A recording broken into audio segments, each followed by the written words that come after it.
Good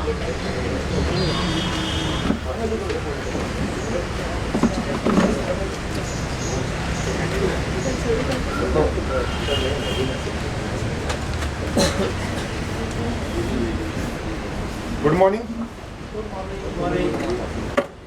आज दिनांक 5 आपली स्पेशल AGM आहे. हे आज special AGM mister Devare handle करणार आहेत, कारण का ते टोटली आपलं ॲडव्होकेटच्या संदर्भात आहे आणि ते आपल्याला AGM पुढे पास केले जाईल.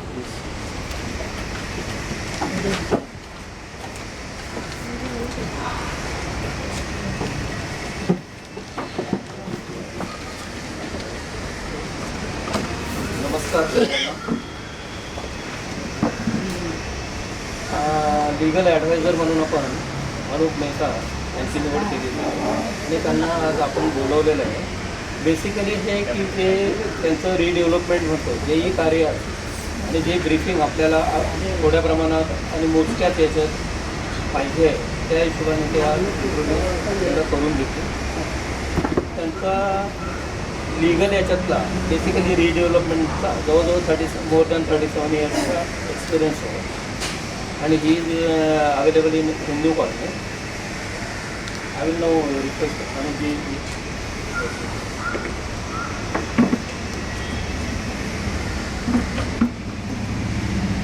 नमस्कार. मराठीत चालेल. आत्ता रिडेव्हलपमेंट हा विषय आपण एक जनरल जेस्टमध्ये आधी समजून घेऊया आणि मग मुंबईमध्ये काय आपल्याला ऑप्शन्स आहेत, कशा पद्धतीने हा रिडेव्हलपमेंट प्रकल्प हाताळता येतो तो विषय आपण समजून घेऊया. आता जे बहुधा रिडेव्हलपमेंट अख्ख्या मुंबईमध्ये ज्या प्रकारचं रिडेव्हलपमेंट होतं ते कुठच्या प्रकारचं होतं तर 80-90% हा डेव्हलपर मॉडेलने चालतो की एक विकासक नेमला जातो. 79A प्रोसेस वगैरे सगळं संपल्यावर तुम्ही एक विकासक निवडता आणि त्या विकासकाला मग तुम्ही या प्रकल्पाची जबाबदारी देता. मग पहिलं जे डॉक्युमेंट सुरू होतं फ्रॉम द लीगल पॉईंट, हा पहिला डॉक्युमेंट असतो विकास करार, डेव्हलपमेंट अग्रीमेंट, आणि त्याच्याच बरोबर अजून एक डॉक्युमेंट असतं पॉवर ऑफ अटर्नी. आता हे डेव्हलपमेंट अग्रीमेंट हा स्टार्ट ते एंड हा प्रकल्प कसा चालेल, किती वेळेत संपेल, काय काय पद्धतीचा विषय असणार आहे आणि प्रत्येक मेंबरला 5 गोष्टी सगळ्यात महत्त्वाचे प्रश्न असतात.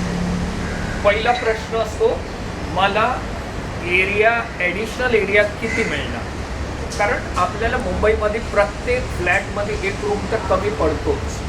तर आपण हा रिडेव्हलपमेंटमध्ये पहिला विषय असतो की मला ॲडिशनल एरिया किती मिळणार. सो आपला पहिला प्रश्न असतो हाऊ मच ॲडिशनल एरिया. आता एरिया समजून घेत असताना हल्ली एक प्रकारचं कन्फ्युजन आहे, मोफा, रेरा. आता सेलचा कुठचाही फ्लॅट असेल, कुठचाही प्रकल्प असेल, बाहेर आपण बिल्डरकडनं घेतो तर त्याला RERA area, outer wall to outer wall असं मोजलं जातं. मधल्या पार्टिशन वॉलच्या खालची जागा मोजली जाते. मोफा म्हणजे original Maharashtra ownership of flats act मधलं जे डेफिनेशन आहे ते युजेबल कार्पेट. मला टेप घेऊन मोजता आलं पाहिजे माझा फ्लॅट किती साईजचा आहे, त्याला आपण ॲक्च्युअल युजेबल एरिया म्हणतो. सो आपला विषय नेहमी असला पाहिजे मोफा. माझा एरिया मोफामध्ये मोजा आणि मला नवीन एरिया मोफामध्येच दिला पाहिजे, मला टेप घेऊन मोजता आलं पाहिजे. सो हा पहिला विषय ॲडिशनल एरिया किती आणि कशा प्रकारे आपल्याला मिळायला पाहिजे, तर मोफा डेफिनेशननी मिळालं पाहिजे, रेराचा विषय नसला पाहिजे. दुसरा विषय असतो की मला ट्रान्झिट रेंट किती मिळणार. मी या जागेतनं बाहेर पडीन 3 वर्ष 4 वर्ष जे काही आपला डेव्हलपमेंट पिरियड असेल तर मला भाडं किती मिळणार. अवतीभोवती रेंट काय आहे, मला ते रेंटवर घ्यायचं आहे. आता एक्झॅक्ट मापाचं आपल्याला मिळत नाही. माझा आहे 456, तर 456च मिळणार असं नसतं, थोडंफार फरक असतं. बट मोठं बहुधा आपल्याला लार्जर पिक्चरमध्ये साधारणतः सेम साईजचा आपण फ्लॅट शोधतो. आणि त्यात मग रेंटमध्ये 3 गोष्टी मिक्स असतात. एक असतं दर वर्षाचं वाढीव रेंट, कारण आपण कुठे इव्हेंट लायसन्सने जातो तिथे दरवर्षी आपलं एक वाढीव रेंट असतं. 5% असतं, कुठे 7% असतं, 10% असतं, जे काय तुम्ही नेगोशिएट केलंय ते. दुसरा विषय असतो ब्रोकरेज. मला असं इथनं कोणाला तरी विचारून पटकन मिळत नाही. आपण बहुधा ब्रोकर ठेवतो आणि ब्रोकर 1 महिन्याचं रेंट घेतो. हा नॉर्मल मार्केट रेंट आहे. सो रेंटमध्ये मला ते पण आलं पाहिजे की 1 महिन्याचं ब्रोकरेज मला मिळालं पाहिजे. आणि मग ट्रान्सपोर्टेशन, आयुष्यभराचा संसार असतो, असं डोक्यावर घेऊन जाता येत नाही कुठे. तर त्यामुळे मला तो सगळा सामान घेऊन I require proper transportation to shift it. आणि मग ट्रान्सपोर्टेशन शिफ्ट आणि मग परत येण्याकरता. सो 2 वेळेचं माझं ट्रान्सपोर्टेशन. सो रेंटमधला मिसळीत भाग आहे. या गोष्टी पण मिक्स होतात, त्याच्याबरोबर क्रॉस कनेक्टेड असतात. त्यानंतर विषय असतो पार्किंग. मला किती पार्किंग मिळणार, 1 मिळणार, 2 मिळणार, नाही मिळणार, 4च्या मध्ये 1 मिळणार, काय विषय असणार. मग माझा विषय शेवटचा असतो एम्युनिटीज. मला घराच्या आत काय सुविधा देणार आहेत, टाईल्स कुठच्या असतील, प्लंबिंग कुठचं असेल, वायरिंग कुठचं असेल, मॉड्युलर किचन असेल का, पेंटिंग कुठचं असेल. सो या सगळ्या घरातल्या आतल्या एम्युनिटीज झाल्या. आणि सामूहिक एम्युनिटी, लिफ्ट कुठची असेल, बाकीच्या एम्युनिटीज कुठच्या असतील, सेक्युरिटी कॅबिन असेल का, सोसायटी ऑफिस असेल का, जिम्नॅशियम असेल का, सोसायटी कम्युनिटी हॉल मिळेल का. आपलं सामूहिक ज्याला आपण सामूहिक फॅसिलिटी म्हणतो त्याला कॉमन एम्युनिटीज असं म्हणतो. सो या 5 गोष्टीमध्ये विषय आपला ठरला की आपण विकासाचा बरोबर त्या मोहीमला पुढे जातो. आता त्या डेव्हलपमेंट अग्रीमेंटमध्ये तो विषय असतो की हा डेव्हलपमेंट किती वेळेत कंप्लीट होईल, किती वेळेत नाही झालं तर काय होणार, मला काय काय ह्या 5 गोष्टी मला कशा प्रकारे मिळणार. आणि हा सामूहिक डॉक्युमेंट झाल्यानंतर मग डेव्हलपर IOD करता अप्लाय करतो. त्यात साधारणतः 40-42 डिपार्टमेंट्स आहेत MCDMच्या. प्रत्येक डिपार्टमेंटकडे आपली फाईल जाते आणि तुम्ही घरी बसून MCDM साईटवर जाऊन आणि ते ट्रॅक करू शकता की आपलं फाईल कुठे आहे. विकासकाला विचारण्याची गरज नाही, आमच्याला विचारण्याची गरज नाही. आपण घरी बसून आपली फाईल ट्रॅक करता येतं. आता everything is on public domain, so त्याप्रमाणे तुम्हाला ट्रॅक करता येतं. त्यानंतर एकदा IOD आली. आता IODचं नॉमेनक्लेचर फार भयानक आहे, इंटिमेशन ऑफ डिसअप्रुव्हल. तो आपल्याला वाटतं की काही रिजेक्ट झालं, पण actually it is approval of the project and of the plan. Disapproval का म्हणतात की अमक्या ॲक्टिव्हिटी तुम्ही करणार नाही तर तुम्हाला परवानगी दिली जाते. तुम्ही रात्रीचं काम नाही करणार, तुम्ही या सेफ्टी प्रिकॉशन घेणार, तुम्ही अमके बॅरियर्स बांधणार. सो अशा सगळ्या कुठल्याही गोष्टी बंधनकारक असतील ते मान्य करून मग युअर प्लॅन कॅन अप्रूव्ह. एकदा IOD आलं की मग आपलं वैयक्तिक डॉक्युमेंट बनवलं जातं.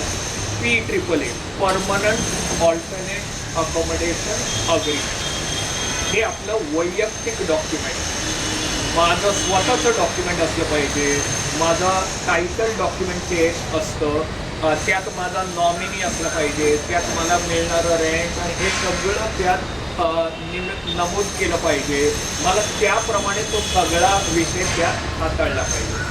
हे झालं माझं इंडिव्हिज्युअल वैयक्तिक अग्रीमेंट. ते रजिस्टर झाल्यानंतर मग एक विंडो असतो साधारणतः 45 डेजचा, त्या सोसायटी मेंबर व्हिजिट करतात. आणि मग ही बिल्डिंग डिमॉलिश होते. डिमॉलिश झाल्यावर एक ॲप्लिकेशन डेव्हलपर करतो कमेन्समेंट सर्टिफिकेट, CC ज्याला आपण म्हणतो, कमेन्समेंट सर्टिफिकेट, आता बांधण्याची परवानगी. ते CC आल्यावर मग डेव्हलपर रेरामध्ये प्रोजेक्ट रजिस्टर करू शकतो. तोपर्यंत त्याला रजिस्टर करता येत नाही, तोपर्यंत कुठचाही प्रोजेक्ट रेरामध्ये रजिस्टर होऊ शकत नाही. कमेन्समेंट सर्टिफिकेट हे जोडपत्र म्हणून द्यावं लागतं. त्यानंतर एकदा प्रोजेक्ट रजिस्टर झालं, मग हा झाला त्याचा सेल पोर्टफोलिओचा, आणि मग प्रकल्प पुढे जातो एंडिंग विथ आपण ज्याला म्हणतो ऑक्युपेशन सर्टिफिकेट. OC आलं की मग आपण सगळे परत येतो आणि आपापले नवीन फ्लॅट्समध्ये आपण we are back in our own flat. जमीन ही सतत आपली राहते, सोसायटीचं नाव तेच राहतं. डेव्हलपर त्याच्या प्रोजेक्टला काहीतरी फॅन्सी नावं देतो, पण सोसायटीचं नाव काय बदलत नाही. ज्याला ज्याला विकले त्याला आपण मेंबर बनवतो.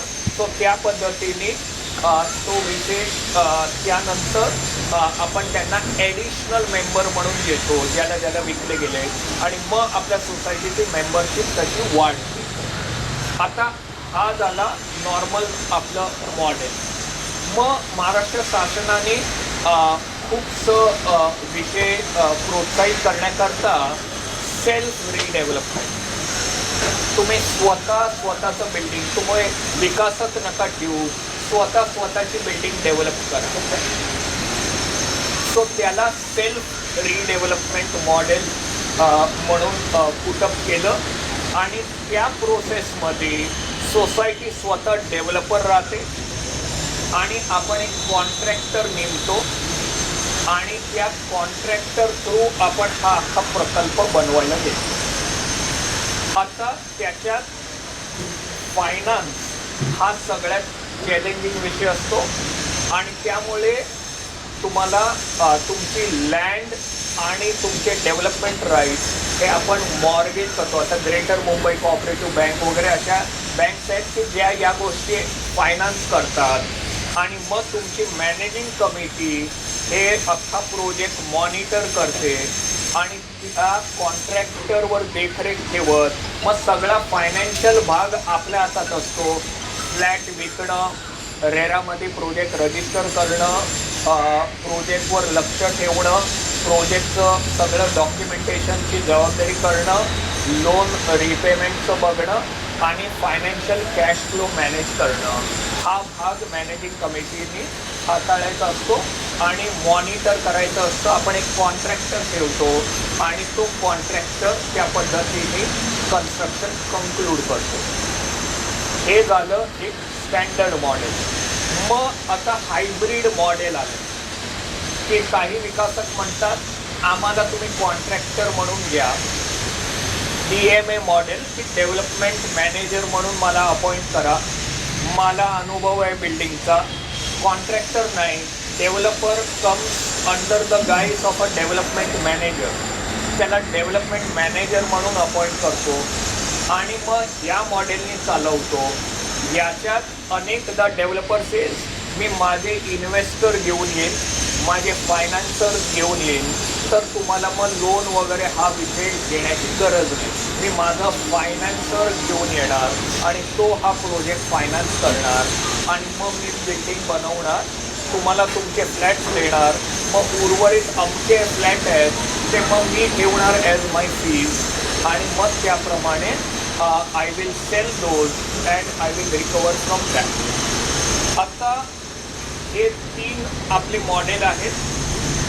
आता विषय असतो आपल्या भीतीचं. नेहमी आपल्याला एक बेज असतो, एक भीती असते की काय समजा असं अनेक जागेला आपण बघितलं पत्रे लागले, लोक बाहेर आहे, विषय पुढे वाढत नाही आहे, काय होत नाही आहे, असाच विषय चाललेला आहे. रेंगाळत राहतोय प्रोजेक्ट, रेंट सगळे बंद आहेत. असं आपलं घडलं तर काय, असं आपलं झालं तर काय होईल.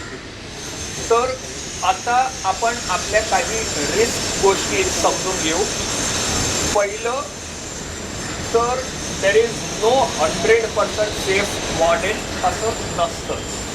मुंबईमध्ये आपण आपल्या घराच्या किल्ल्या कोणाला दिल्या की रिस्क तुमचं चालू झालं आणि त्याचे अनेक कारणं आहेत. आपण कारणं पण विषय समजून घेऊ. आधी तर गव्हर्नमेंटने स्टडी केला की असा कुठचाही प्रकल्प असा अचानक थांबतो का, कारण कन्स्ट्रक्शन कॉस्ट जर 3,500 आहे आणि सेल 30,000 आहे तर हा प्रकल्प थांबला कसा. एवढा मोठा गॅप आहे की हे असे प्रोजेक्ट थांबतात कसे. आणि मग त्या स्टडीमध्ये आढळलं की 90% प्रोजेक्ट थांबायचे कारण डायव्हर्जन ऑफ फंड्स.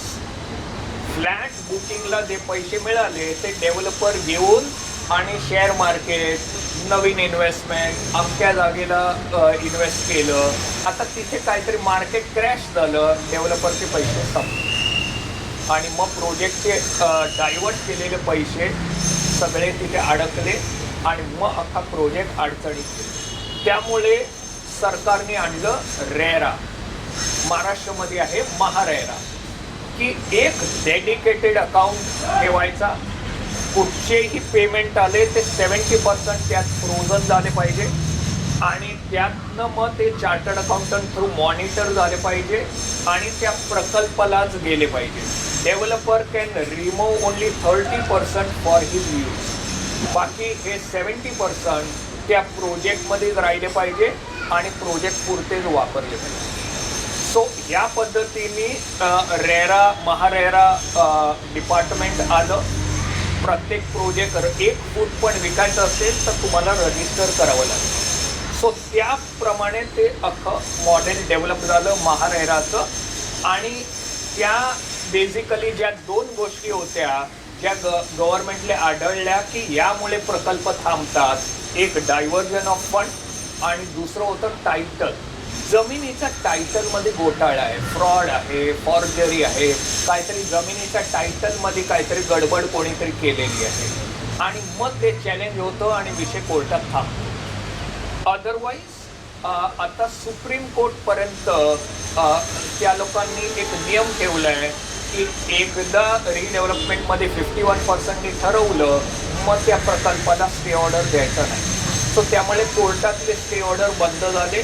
त्यामुळे प्रकल्प आता थांबत नाही. फक्त एज आय सेड की केव्हा तरी अजूनही डेंजर झोन मग येतं कुठनं. आता साधारणतः मी इतके वर्षात 102 प्रोजेक्ट केले, त्याच्यातले 4 रखडले, बाकीचे सगळे नीट झाले. मग त्याप्रमाणे कुठे ना कुठे कितीही आपण हा विषय हाताळला तरी तो रिस्कचं दार उघडं राहतं की आपण परत येणार की नाही येणार. मग त्याची कारणं काही आहेत. आता गव्हर्नमेंट पॉलिसी हा एक मेजर चॅलेंज असतो. आता एक उदाहरण आपण घेऊया. शिवरीला काही 5-6 वर्ष आधी शिवरीचे जितके प्रोजेक्ट, कुठचे 2 मजले तयार झालेले, कुठचे 4 मजले तयार झालेले, कुठचं फक्त अजून ग्राउंड बिल्डिंग डिमॉलिश करून सुरू केलेलं, त्या सगळ्यांना एक दिवशी सकाळी गव्हर्नमेंटची गाडी आली, सगळ्यांना स्टे ऑर्डर दिलं, आत्ताच्या आत्ता सगळी कामं थांबवायची. आणि सुरुवातीत कोणाला आधी नीट कळे ना की हा काय विषय आहे. पण सेंट्रल गव्हर्नमेंटच्या एन्व्हायरमेंट मिनिस्ट्रीतर्फे सगळ्या अख्ख्या त्या शिवरीला स्टे ऑर्डर घेतला की तिथनं फ्लेमिंगो हे पक्षीचं फ्लाईट पाथ आहे, ते पक्षी तिथनं उडतं. तर ह्या बिल्डिंगमुळे ते पक्षीला उडायला त्रास होतो आणि हे रेअर पक्षी आहे, हे रशियावरनं येतात, तर त्यामुळे एन्व्हायरमेंट त्यांचं बिघडतं आहे. तर सगळे प्रकल्प थांबवा. आता सगळ्यांचे रेंट अडकले, लोक बाहेर आहेत. कोणाचे 3 मजले झालेत, कोणाचे 4 मजले झालेत, कोणाचे 5 मजले झालेत. मग तो प्रकल्प हा सगळा ऑर्डर होता तो चॅलेंज झाला. मग ते सगळं निसरता 9 महिने 10 महिने झाले. त्यानंतर तो विषय हाताळला गेला की नाही, it cannot be a blanket order, आणि मग तो सगळा प्रकल्प परत चालतो. सो अशा प्रकारे कधी कुठचाही विषय अंगावर येतो. आता सध्या 3312 म्हणून एक विषय होता. आता 3312मध्ये जितके मुंबईमध्ये प्रोजेक्ट्स होतात गव्हर्नमेंटचे, त्याला लोकांना तिथनं ब्रिज आता वाढवला, नवीन रस्ता केला, तर तिथे राहणारं बिल्डिंग, तिथे राहणारी लोक, तिथे असणारी दुकानं, हे सगळे प्रोजेक्टमुळे अफेक्ट झाले. पण आता प्रकल्प वाढवायचा आहे, सरकारला ते सगळे रस्ते बनवायचे आहेत, तर काढावंच लागणार. सो त्याला प्रोजेक्ट अफेक्टेड PAP म्हणून मॉडेल केलं की तुम्हाला सगळ्यांना आम्ही ह्या एरियामध्ये एक स्कीम काढू आणि प्रोजेक्ट अफेक्टेड लोकांना त्या त्या प्रोजेक्टमध्ये आम्ही प्लेस करू आणि त्या पद्धतीने त्या स्कीम खाली मग ते प्रोजेक्ट अफेक्टेड लोकांना त्या नवीन प्रकल्पामध्ये FSIचा वाढीव FSI असा गव्हर्नमेंटने इन्सेंटिव्ह दिला आणि त्याप्रमाणे त्यांना त्या FSI यूज करायला दिलं. आता त्यात मग ते स्वस्तात डेव्हलपर विकत घ्यायला लागले. मग काही डेव्हलपरनी गडबडी केली आणि मग अचानक ते PAP काढून घेतलं आणि मग स्ट्रिक्ट गाईडलाईन नवीन काढल्या. आता त्या नवीन गाईडलाईनमध्ये असं आलं की अख्खा प्रकल्प संपेस तोपर्यंत FSI वापरता नाही येणार. आता ह्या बेसिसवर ज्या ज्या डेव्हलपरनी ते सगळे विकास करार घेतलेले ते सगळे डेव्हलपर अडकले. सो अशाही प्रकारे आपल्या इथे जसं एक 8-9 वर्ष आधी विषय आलेला heritage, Parsi colony, Hindu colony, अचानक एक दिवशी सकाळी गव्हर्नमेंटने विषय काढला की ही हेरिटेज लाईन आहे, स्काय लाईन बदलली नाही पाहिजे, आता इथे redevelopment will not be allowed. परत ते सगळं चॅलेंज करा, परत तो सगळा विषय हाताळा, त्याला तेवढा वेळ लागतो आणि नंतर मग प्रोजेक्ट चालू. सो अशा काही रिस्क निश्चित असतात. आता अनेक मीटिंगमध्ये लोक विचारतात विकासक मेला तर काय? समजा ते सगळे पार्टनर एकत्र गाडी क्रॅश झाली त्यांची, आमच्या प्रकल्पाचं काय? सो अशा बऱ्याचशा अनसर्टन्टी असतात, बऱ्याचशा रिस्क असतात. पण फक्त एक चॅलेंज काय असतो की रिडेव्हलपमेंट फक्त आपल्याला आज पुरतं टाळता येईल की एवढं सगळं डेंजर आहे ना, आपण नको करूया. मग अजून 2 वर्षानंतर अजून काहीतरी वरनं पडायला लागलं, अजून विषय वाढला की आपण म्हणतो नाही करायला हरकत नाही. तरी मग आपल्या भीती असते अडकलो तर काय, बघा अमक्या जागेला अडकलाय विषय, परत आपण टाळतो. पण रिडेव्हलपमेंट कॅन्सल करता येत नाही. बिल्डिंग आपण पाडली नाही तर आपल्या अंगावर पडते. आज नाही तर उद्या हा विषय डेंजर आहे, रिस्क आहे, असं आहे तसं आहे, हाताळायला लागणारच. मग कुठचं मॉडेल आपल्याकरता चांगलं, हा विषय संपूर्णपणे तुम्ही लोकांनी ठरवायचा आहे. जागा तुमची आहे, मालकीहक्क तुमची आहे, कुठच्या मॉडेलनी चालायचं, कुठच्या मॉडेलनी आपण काम करायचं, हा विषय संपूर्णपणे तुमचा आहे. सगळ्या मॉडेलचे बेसिक विषय अडचणीचे असतात.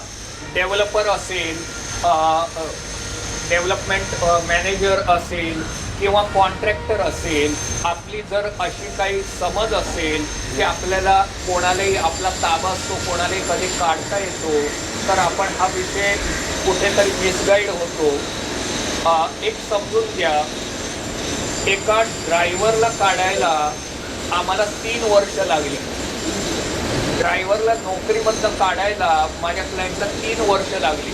ड्रायव्हरने लेबर कोर्टात चॅलेंज केलं, अमका केलं, मला PF मिळालं पाहिजे, मला हे मिळालं पाहिजे, ते मिळालं पाहिजे, आणि हे 3 वर्षाचं काम न करता मला पैसे मिळाले पाहिजे. सो कोणालाही असं उद्यापासून येऊ नको, कल से तुम मत आना, तुमको हम लोग निकाल रहे, हे असं होत नाही. मॅटर नेहमी कोर्टात जातं आणि वकिलीचा व्यवसाय याप्रमाणे चालतो की कुठचंही मॅटर कोणालाही उद्या तुमची अशी समज असेल की आपण एक कॉन्ट्रॅक्टरला आणलं तर त्याला आपल्याला कधी काढता येतो, असं कोणाला काढता नाही येणार. एकदा हा मॉडेलमध्ये तुम्ही आले म्हणजे मॅनेजिंग कमिटीची मग संपूर्ण जबाबदारी.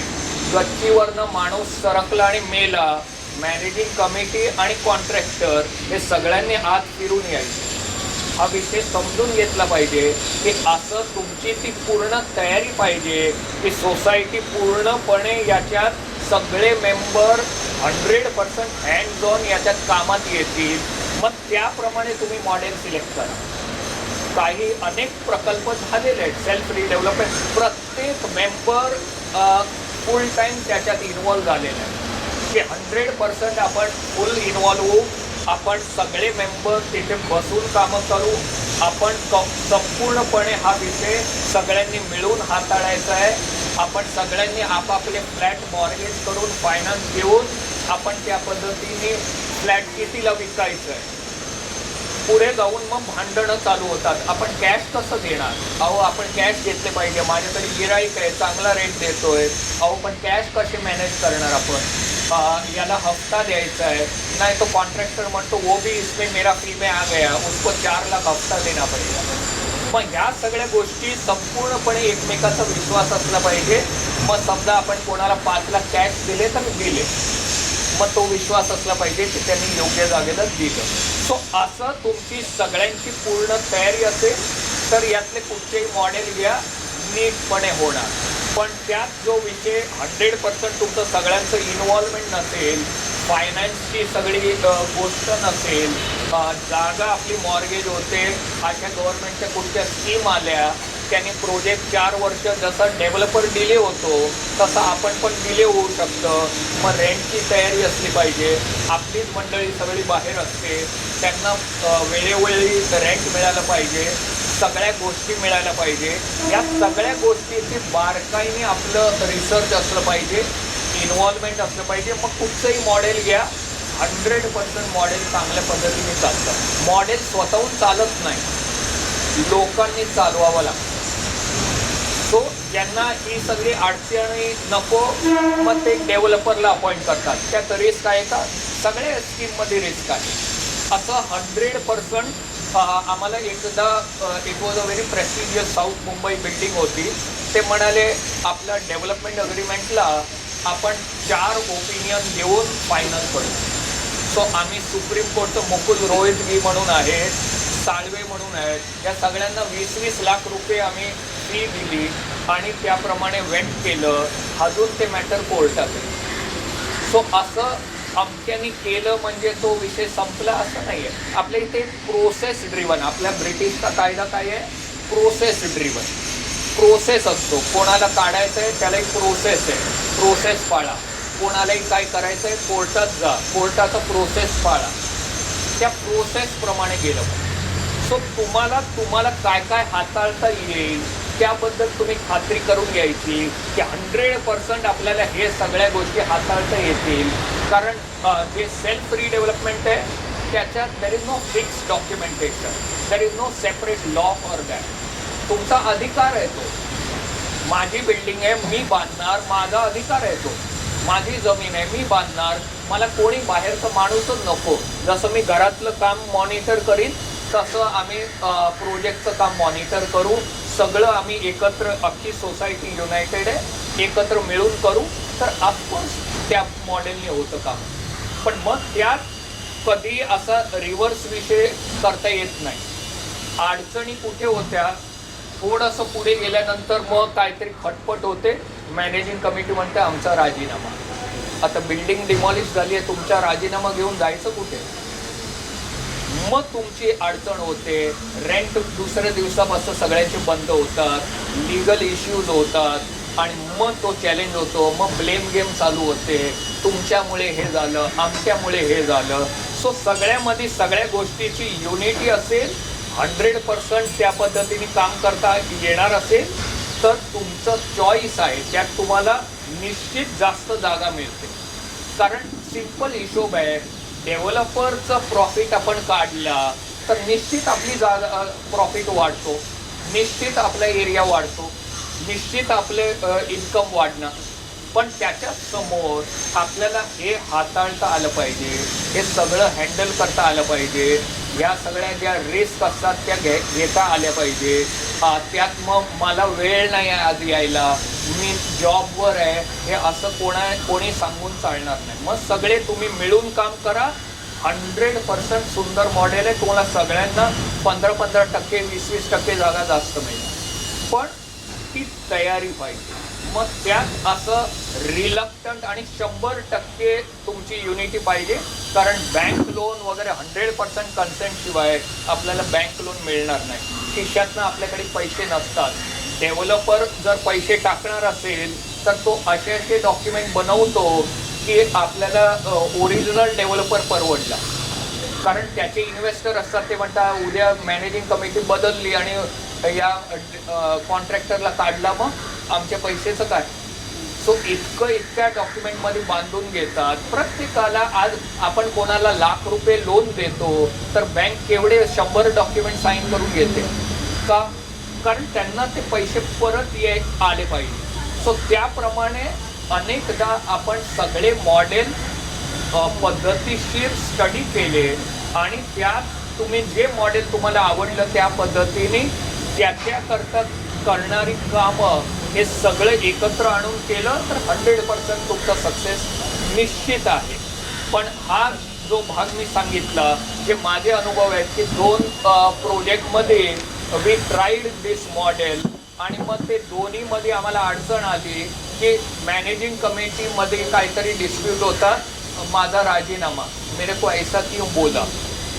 मग एवढ्यावरनं आमचे 2 वर्ष वांदे झाले. अनेक सिनियर सिटीजन नवीन फ्लॅट येता फोटो झाला त्यांचा. तर त्यामुळे चॅलेंजिंग होतं की शेवटी माणसाने परत यायचं की प्रकल्प असंच चालू राहणार. सो त्यामुळे ह्या चॅलेंजेस आपण नीट आपलं स्वतःची स्ट्रेंथ ॲनालाइज करायची, स्वतःची युनिटी ॲनालाइज करायची आणि रिस्क कोणी जर तुम्हाला सांगत असेल 100% रिस्क फ्री मी करून देतो, असं प्रकल्प आजपर्यंत कधीही बनलेलाच नाही. सगळ्यामध्ये रिस्क असणारच, सगळ्यामध्ये आपण आपल्या पद्धतीने डेव्हलपर सगळे चांगले सगळे वाईट, जितके प्रिकॉशन अनुभवाने घेता येतात तितके आपल्या डेव्हलपमेंट अग्रीमेंटमध्ये प्रत्येक डॉट सगळ्या गोष्टींवर आपलं लक्ष असलं पाहिजे. अनेकदा आपली गैरसमज असते, आपण एक काम करूया, 50 कोटी 100 कोटी बँक गॅरंटी घेऊया. मग मी अख्ख्या जागेला वाचलेलं, ChatGPT मध्ये सांगितलेलं की more the guarantee more the project. आता गॅरंटीमध्ये आपण फक्त एक वाचतो की ही गॅरंटी आणि नंतर आपण अख्ख्या मुंबईमध्ये आम्ही 20 ॲडव्होकेट्सने एक स्टडी केला की गॅरंटी घेऊन मग किती प्रकल्प कोणी कंप्लीट केले आणि त्यावेळेला आढळलं की गॅरंटी म्हणजे आपली समज असते की मग I will invoke the bank guarantee, नंतर काय करणार, मग ते पैसे घेऊन आमची मॅनेजिंग कमिटी खुर्च्या लावून अख्खा प्रकल्प कंप्लीट करणार. कसं करणार म्हणजे ते NOC विकलेली लोक, ज्यांना फ्लॅट्स विकले त्यांना कोण बनवून देणार, त्यांचे लिटिगेशन, बँक फायनान्स असतो प्रोजेक्टमध्ये, ते सगळं कोण भरणार, NOC आर्किटेक्टची कोण आणणार. कुठची बँक गॅरंटी अर्ध्या वेळेला आम्ही बघितलं की मग तो डेव्हलपर ओढून घेऊन जातो कोर्टात आणि मग मॅनेजिंग कमिटी कोर्टात भांडत असते त्या गॅरंटीबद्दल. अशा पद्धतीने इतकं सोपं असतं की आपण बँक गॅरंटी काढून बनवलं तर डेव्हलपर का नाही बनवणार. आता आपण विषय समजून घेऊया की खर्च कशा पद्धतीने अलॉकेट होतो किंवा कुठच्याही प्रोजेक्टचा खर्च काय असतो.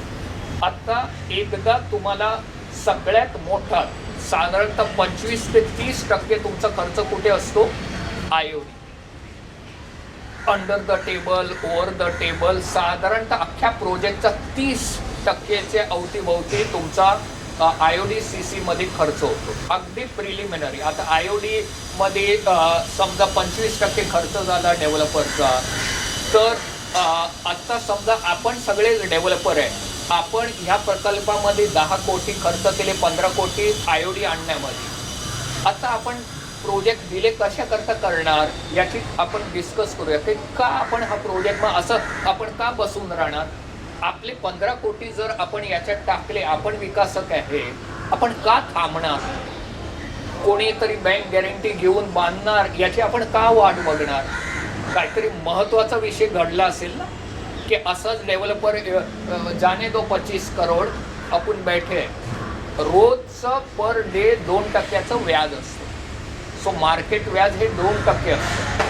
कुठचाही डेव्हलपर, जगातला डेव्हलपर साधारणतः एक 30 ते 40% पैसे घेऊनच कुठचाही प्रोजेक्ट घेतो, त्याहून जास्त पैसे नसतात. रहेजा असेल, लोखंडवाला असेल, हिरानंदानी असेल, कोणी असेल, बाकीचे पैसे मग कुठने येतात, बँक फायनान्स, सेल ऑफ बुकिंगचे जे पैसे येतात त्यातनं प्रकल्प पुढे जातो.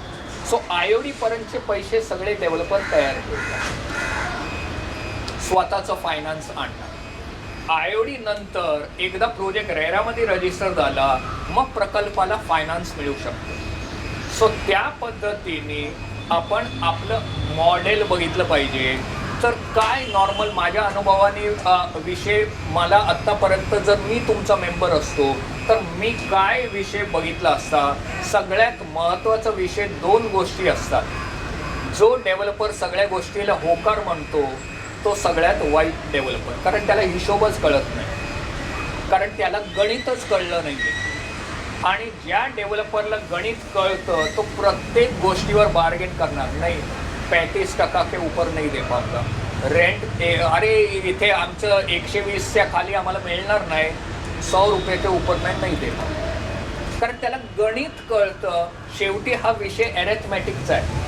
ज्याला गणित अनुभव आहे ना, सो पहिला महत्त्वाचा विषय काय असतो, you have to look for a experience developer. मला कमी दिलं तरी चालेल, मला माझं घर मिळालं पाहिजे.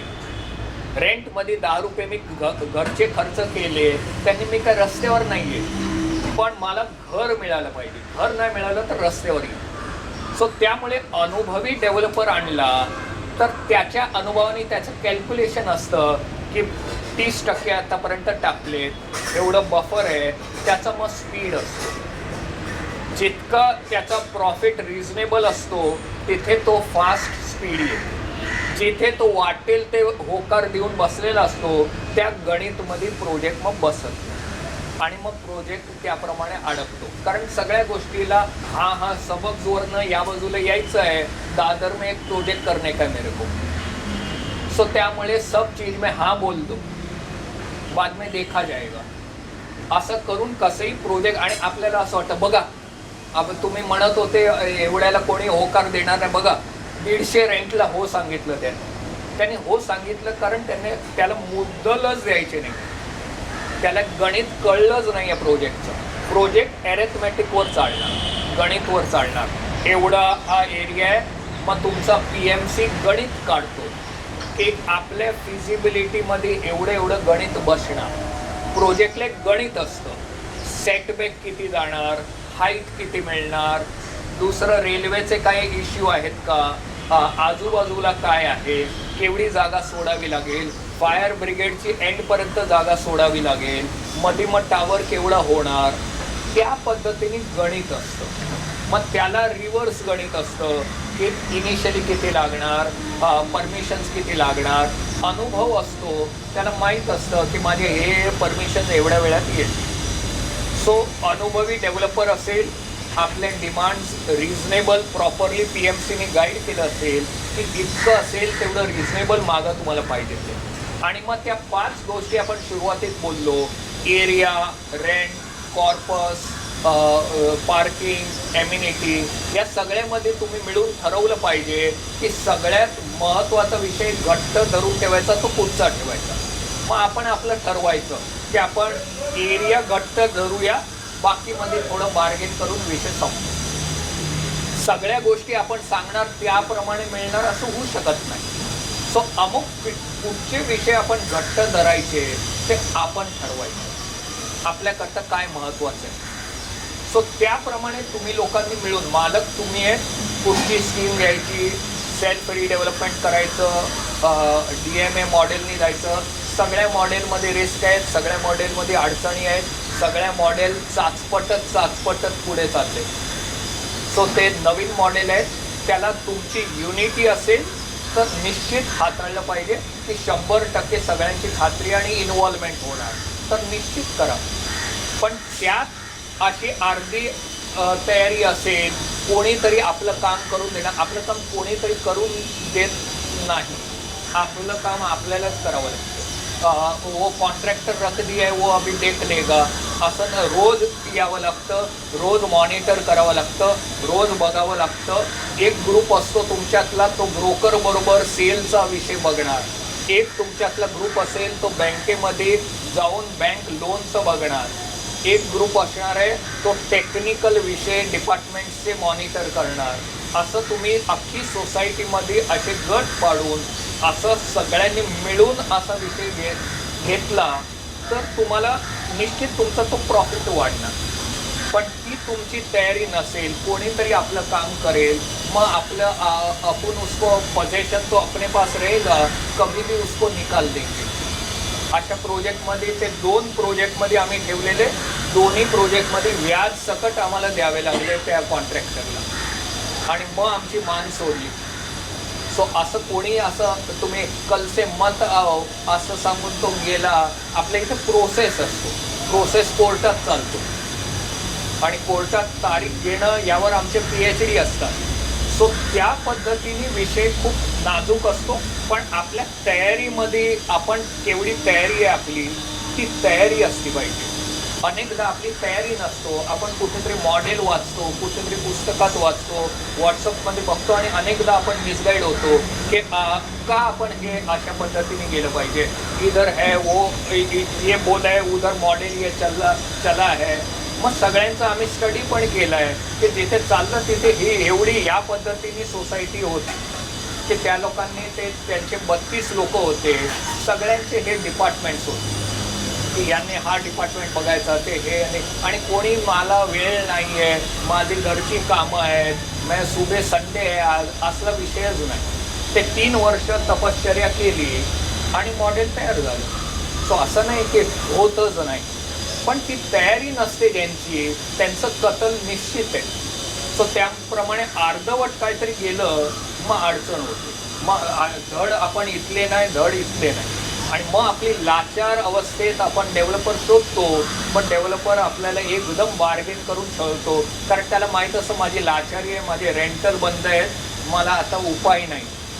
कोणीतरी हात धरला की मी माझा विषय पुढे गेला. सो त्या पद्धतीने अशा रिअलिस्टिक पद्धतीने तुम्ही तुमचं इव्हॅल्युएशन केलं तर निश्चित या कुठच्याही मॉडेलनी जा. जसं मी आधीच सांगितलं की कोणी सांगत असेल रिस्क नाही आहे तर माझी गॅरंटी घ्या, कुठच्याही प्रोजेक्टमध्ये 100% रिस्क आहे. कमी करता येते. प्रत्येक वेळेला रोड आपण पळून क्रॉस करतो, प्रत्येक वेळेला रिस्क असते. केव्हा तरी एक दिवशी गाडी आपल्याहून फास्ट पळते, पण आपण तरी कॅल्क्युलेशन घेतो की बहुतेक मी पोहोचील त्याच्यात. सो त्या पद्धतीने तुमचं कॅल्क्युलेटेड रिस्क घेऊन तुम्हाला जावं लागतं, कारण रिडेव्हलपमेंट जसं मी सुरुवातीत सांगितलं कॅन्सल होणार नाही. आज तुम्ही टाळलं, 1 वर्षाने परत तो विषय येईल. कोणतरी मेंबर येईल डोक्यावर पट्टी बांधून, आज कळलं काय झालं, आणि मग त्याच्या घरचं प्लास्टर दाखवतो, व्हॉट्सअपवर फोटो टाकतो आणि मग तो विषय एकदम ॲग्रवेट होतो की आपण लक्ष देत नाही, आपण हा विषय घेतला पाहिजे. सो आपण मिळून सगळं नीट इव्हॅल्युएट करून मग तुम्ही एकदा ठरवलं हा मॉडेल, मग त्या मॉडेलवर सगळ्यांनी मिळून कामं चालू करायची. पण ॲज अ सेट की त्यावर तसं तेवढं होमवर्क आणि युनिटी आणि हा विषय असेल. निश्चित जागा तुमची आहे, मालकीयत्ता तुमची आहे, तुम्ही ठरवायचं तुम्हाला काय करायचं. पण युनिटी हे हा विषय 100% सगळ्यांनी मिळून तो ठाम आणि त्यात मग अशा प्रकारे कामाचं डिव्हिजन आणि जबाबदारी आणि तो विषय ठरवून घ्यायचा की डेव्हलपर म्हणून कोण वरनं पडला आणि ते क्रिमिनल विषय असेल तरी आपण सगळे मिळून हँडल करणार. असं मॅनेजिंग कमिटीला पुढे करणार असं आपण नाही करणार. सो असं सगळ्या गोष्टी समजून विचार करून मग मॉडेल सिलेक्ट करून आणि you can proceed. Any model is good so long as तुमचं इन्व्हॉल्वमेंट आहे.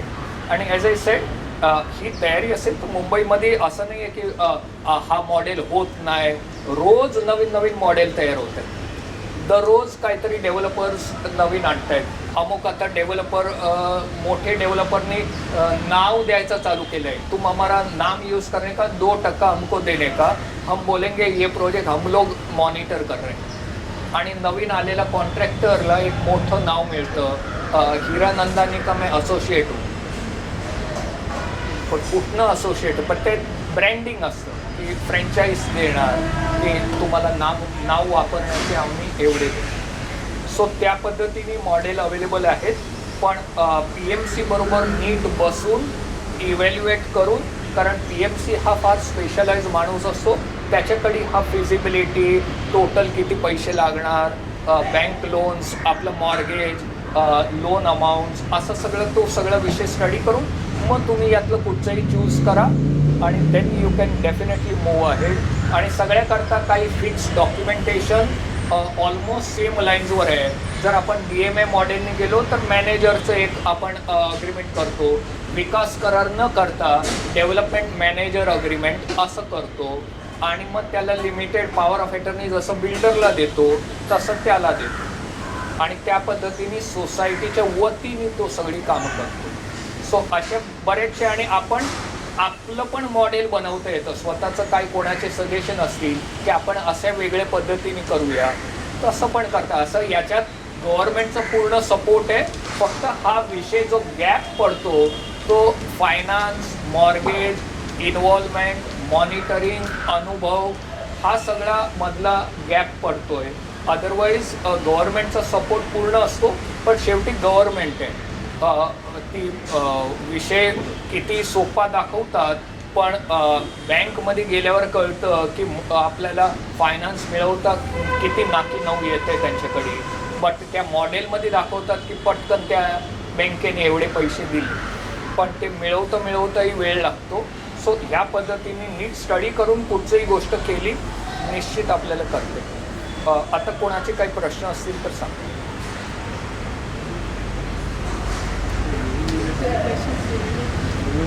पण नाही ते आय हॅव कवर्ड ऑल.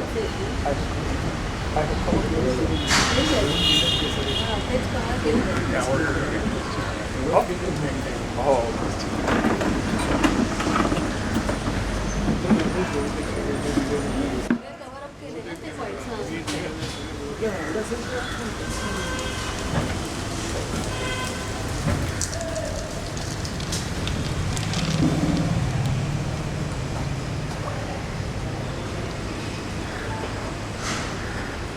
कुणाला विचारायचं आहे काही? विचारतो माझे काही अजून काही गोष्टी त्यांनी कसं हे घेतलेलं आहे त्यांचं मत घ्यावं म्हणून म्हटलं विचारूया काही येस गोष्टी. येस. तर नमस्कार, मी उदय पटवर्धन. मी इन्स्टॉलमेंट बँकर्समध्ये काम करतो. लवासा कॉर्पोरेशनचा मी RP होतो. आत्ताच रिझोल्युशन आम्ही कंप्लीट केलं वेल्सपन अँड सॉलिटेअर बरोबर. तर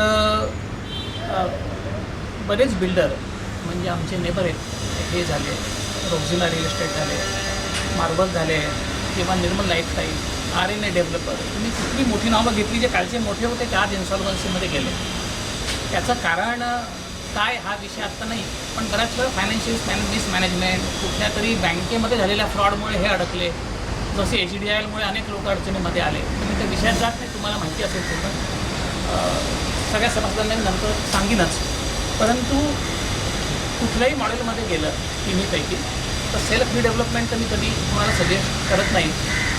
परंतु डेव्हलपमेंट मॅनेजर व्हर्सेस डेव्हलपर, ज्याला आपण डेव्हलपमेंट ॲग्रीमेंट देतो, त्याच्यामध्ये माझा असा अनुभव आहे. साधारणतः 50 प्रोजेक्टचा मी अभ्यास केला आहे जे माझ्या स्वतःकडे होते की डेव्हलपरला डेव्हलपमेंट ॲग्रीमेंट दिल्यानंतर त्या फ्लॅट ओनर्सला इन्सॉल्वन्सीमध्ये काही किंमत राहत नाही. त्याचं कारण कायद्याप्रमाणे ते फायनान्शियल क्रेडिटर नसतात. जे फ्लॅट विकत घेतात ते फायनान्शियल क्रेडिटर असतात, परंतु जागेचे मालक फायनान्शियल क्रेडिटर नसतात. त्यांनी जागा दिलेली असते. त्यामुळे सगळ्या सोसायटीजना जेवढा बेनिफिट फ्लॅट ओनर ज्यांनी विकत घेतले त्यांना मिळतो तेवढा त्या फ्लॅट ओनरला मिळत नाही. त्यामुळे डेव्हलपरला दिल्यानंतर डेव्हलपरची इन्सॉल्वन्सीपासून वाचणं हा एक अतिशय अवघड विषय आता मला दिसतो. हा गेले 30 वर्ष नव्हता, हा गेल्या 5 वर्षातला विषय आहे आणि त्याच्यावरती मी तयारी करून 3-4 तास डिटेलमध्ये सगळ्यांना सांगू शकतो की किती अडचणी येतात. तर डेव्हलपर हायब्रिड मॉडेलमध्ये हे सगळे विषय दूर करता येतात असं माझं मत आहे. आणि सध्या अनेक मोठे बिल्डर्स त्यांच्या स्वतःच्या अडचणीमुळे डेव्हलपर म्हणून काम करायचे ऐवजी डेव्हलपर इन डेव्हलपमेंट मॅनेजर असं काम करतात. त्याच्यामुळे ही रिस्क आपली दूर होते. आपली जागा मॉर्गेज करायला लागत नाही वगैरे वगैरे वगैरे बरंच काही. हा एक विषय झाला. दुसरं तुम्ही जे आता ह्याच्यावर पण तुम्ही गाईड करावं की हे इन्सॉल्वन्सीमध्ये काय अडचणी येतात. त्या डेव्हलपरला डेव्हलपमेंट ॲग्रीमेंट दिलं तर हायेस्ट लेवलचे असतात. त्याचं कारण आपण रेरामध्येही दाद मागायला जाऊ शकत नाही कारण आपण को प्रमोटर आहे. त्यामुळे आपल्याला फ्लॅट मिळाला नाही तर आपण त्याच्यात जाऊ शकत नाही. इनफॅक्ट बाकी कोणी जर तक्रारी केल्या तर ते आपल्या अंगावर येतं. तर हा एक विषय खूप मला अवघड वाटतो.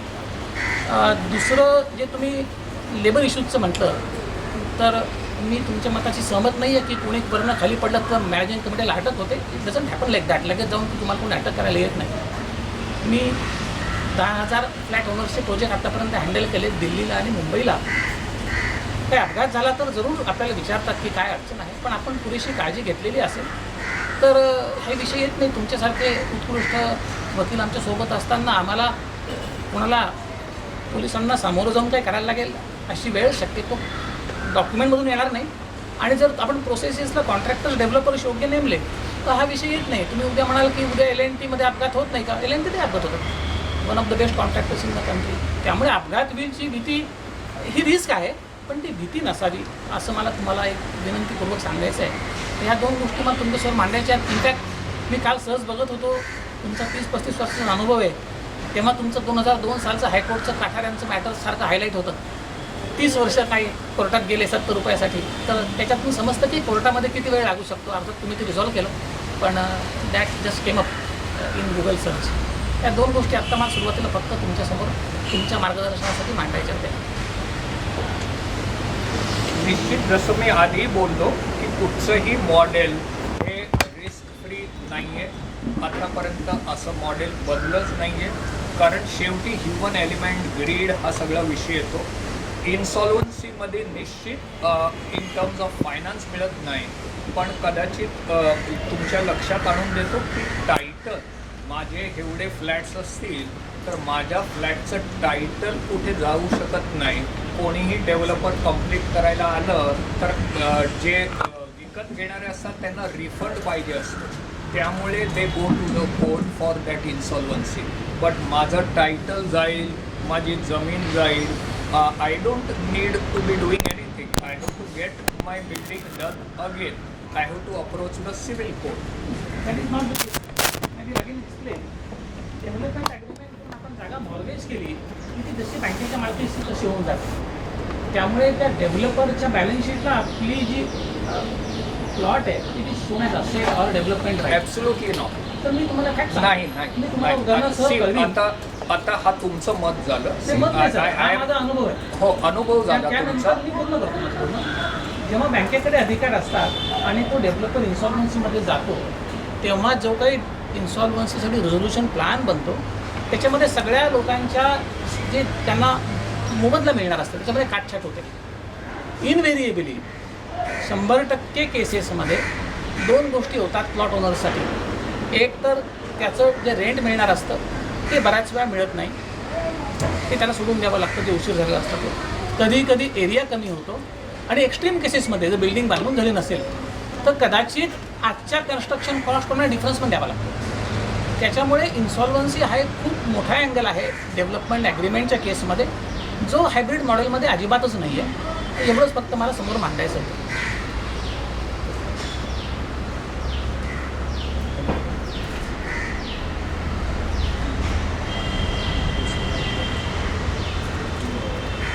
अजून काही कोणाला शंका आहे निरसन करायचं? मी जे सांगितलं आहे त्याच्यामध्ये क्लिअर आहे की सेफेस्ट असं कोणाला म्हणता येणार नाही. सेफेस्ट शब्द नसला पाहिजे.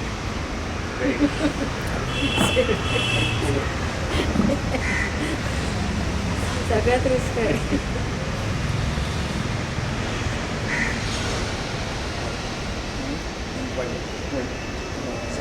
चालेल, मग इतर काही नसेल तर मग आपण तसं यांनी एक्झॉस्टिव्ह हे दिलेलं आहे. ते म्हणाले की मी जे तुम्ही प्रश्न वगैरे दिलेले होते ना ते त्यांच्याकडे सुपूर्द केलेले वगैरे, आणि जे त्यांनी सुरुवातीला आपल्याला जे दाखवलं की एक्झॉस्टिव्ह जे लेक्चर दिलं आहे वगैरे त्यात कव्हर केले.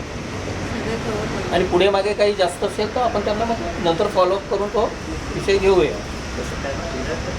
हो, दिलं आहे. दिले सगळ्यांनी हो, क्रेडिट दिला तर सगळ्यांकडून त्या क्रेडिट तुम्ही कोणी दिला आहे त्या सगळ्यांकडून जे आता नाही हां, ग्रुपवर ते घेऊ आपण लागल्यास. मला काय वाटतं, जो काही त्याबद्दल आपल्याला बोलायचं असेल तर आपण थोडं थांबून वगैरे बोलूया. यांना आपण आता हा विषय इथे हे करून यांना जाऊ देऊया आणि आपल्याला एकत्र बोलायचं असेल तर आपण त्या विषयावरती काय डिस्कस करूया. आता जमलो आहे. Thank you so much. एक विषय आहे. हां आणखीन पद्धतीने अभ्यास करून अतिशय अनुभवी अशा नेत्यांना नेमणूक केली, त्यांनी ते ॲक्सेप्ट केली. त्याबद्दल मी सोसायटीच्या मॅनेजिंग कमिटीचं आणि नेता साहेबांचं अभिनंदन करतो. तुमच्या अनुभवाचा आम्हाला नक्की फायदा भेटतो. उमे हो की तुम्ही जे सांगितलं आहे त्याच्यात आपण काही हे न लेडोमध्ये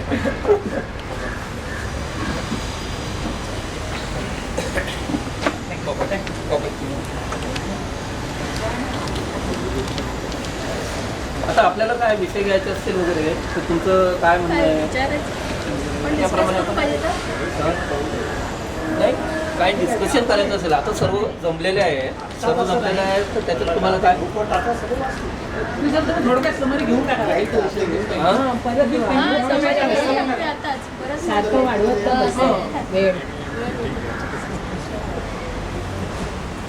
मोडे साहेबांनी दिलेलं आहे. त्यांनी काही risk with builder led development, बिल्डरला जर अपॉइंटमेंट केलं तर काय रिस्क असू शकतात त्याबद्दल त्यांनी 7 पॉईंट्स मांडलेले आहेत. Loss of control by society because society is given POA to the third party. पण त्यांनी ते मला वाटतं डेव्हलपमेंट झालं ना, झालं ना. मग काय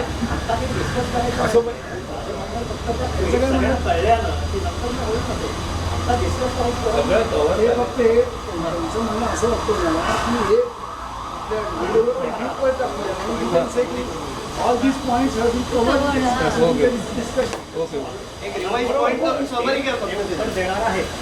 दिलं तरी त्यामुळेच तो विषय निघाला आहे की त्यांनी सगळं सांगितलं. हे म्हणतात ना ओरिजिनल म्हणतात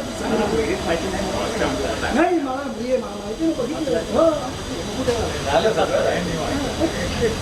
बघितलं. त्याची ब्रांच असेल तर मी डिस्कस करावं लागेल. पण ही सॅटिस्फाईड ज्यांनी प्रश्न विचारले ते सॅटिस्फाईड आहे. माझ्या मताने त्यांनी जे कव्हर केलं आहे ना आणि त्यांनी जे विचारायला हात घातला आहे ना की कशा पद्धतीने तुम्ही जायला पाहिजे वगैरे आणि 100% सपोर्ट कुठल्याही बाबतीत पाहिजे. असं नाही की सेल्फ रिडेव्हलपमेंटला पाहिजे. इव्हन फॉर डेव्हलपरला गेला किंवा DM मॉडेलला गेला तर you think from all angles. सर्व मिळून तुम्ही एकत्र येऊन आणि एकत्र विश्वास ठेवून वगैरे की मॅनेजिंग कमिटी काय करते आणि जिथे काही तुम्हाला वाटत असेल तर तिथे दाखवून द्यायचं की काय तुमचं कुठे काय कमी जास्त होतं आहे किंवा काय वाटतं आहे वगैरे.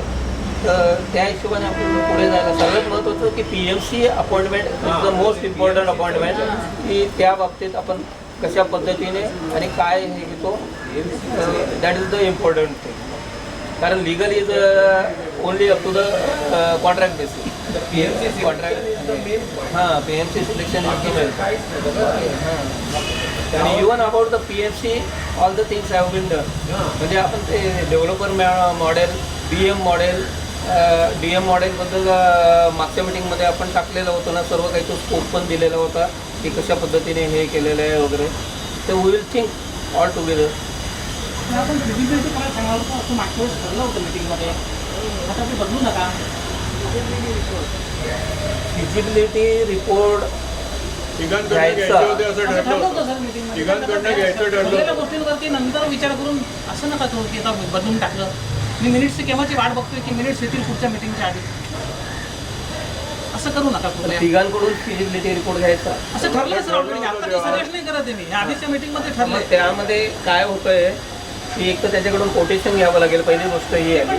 आणि दुसरी गोष्ट ही की रिडेव्हलपमेंटसाठी आपण जेवढं प्रोव्हिजन केलं होतं तर ते बहुतेक शॉर्ट वगैरे हे कारण ते मला तेव्हा माहिती नव्हतं आणि शॉर्ट असेल ते 4 लाखमधून 3 लाख खर्च झालेला आहे. 1 लाख. तर ॲडिशनल आता त्याला प्रोव्हिजन काय करायची तेही आता ठरवून टाका. मग बजेट मागून ते समजेल तुम्हाला. माझं असं एक नाही मग बजेट वाढलं तर काय करायचं माझा प्रश्न तोच आहे ना. घ्यावं लागेल त्याला. पण माझं नुसतं छोटंसं टेक्निकल आहे. आपण एक ठराव घेतोय की 2 पैकी कुठला मॉडेल निवडायचा. विदाऊट फिजिबिलिटी रिपोर्ट जर निवडलं तर ते बेकायदेशीर होईल सर तो ठराव. म्हणून फिजिबिलिटी करणं आवश्यक आहे. आपण 79A विरुद्ध जाऊ. विदाऊट फिजिबिलिटी तो डिसिजनच घेता येत नाही सर. सर्वांचं काय म्हणणं आहे?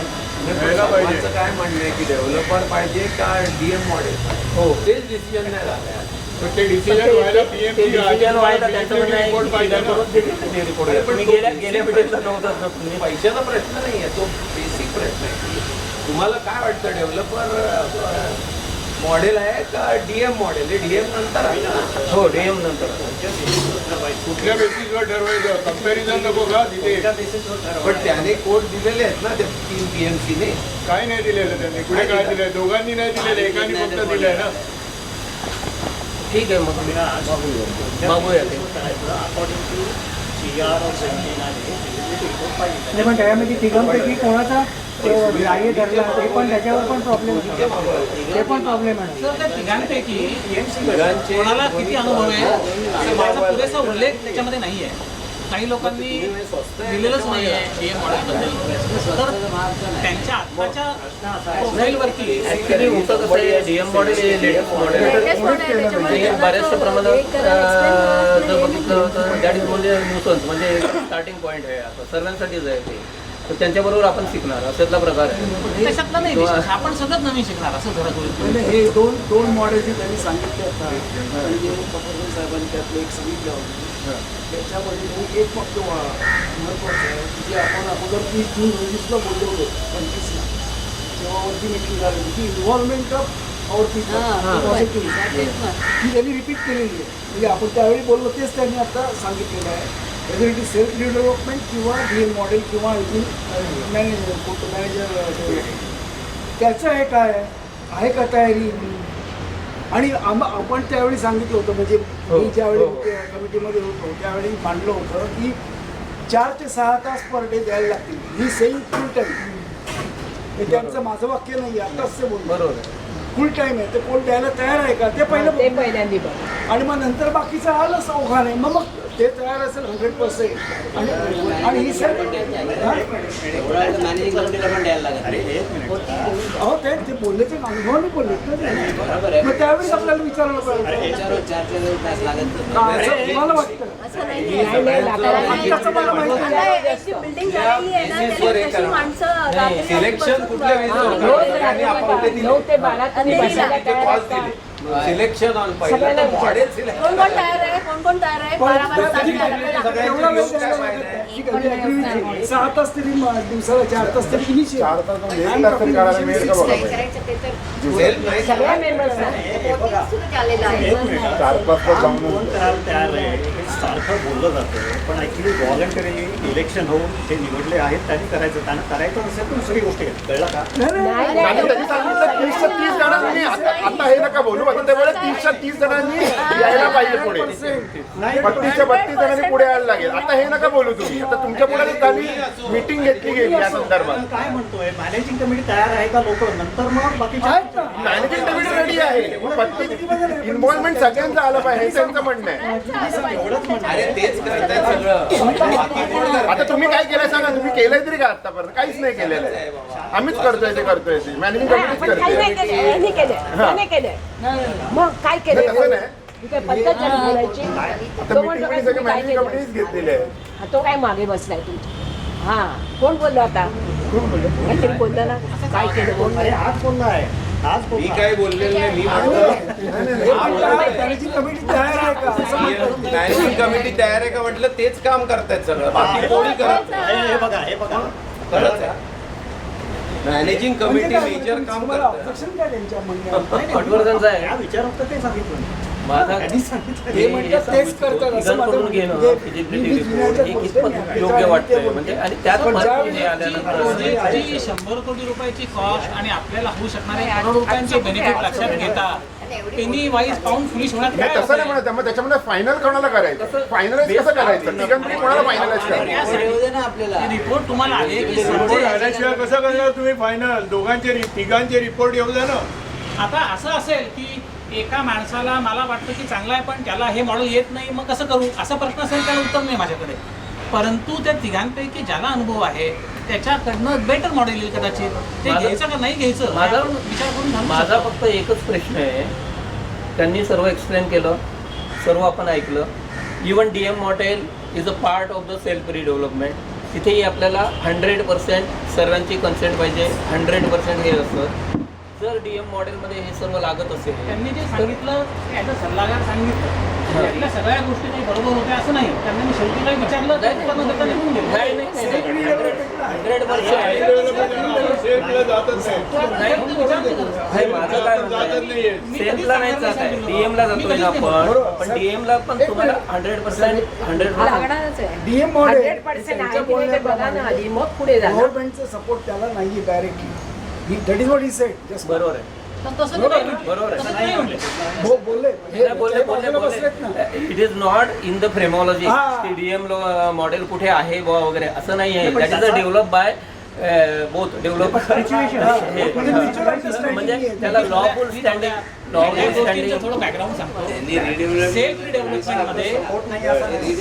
सेल्फ रिडेव्हलपमेंटमध्ये काही पॉलिटिकल पार्टीचा इंटरेस्ट आहे, काही लोकांचे स्वतःच्या बँका आहेत, त्यांना पैसे व्याजाने द्यायचे आहेत, स्वतःचे कॉन्ट्रॅक्टर आहेत.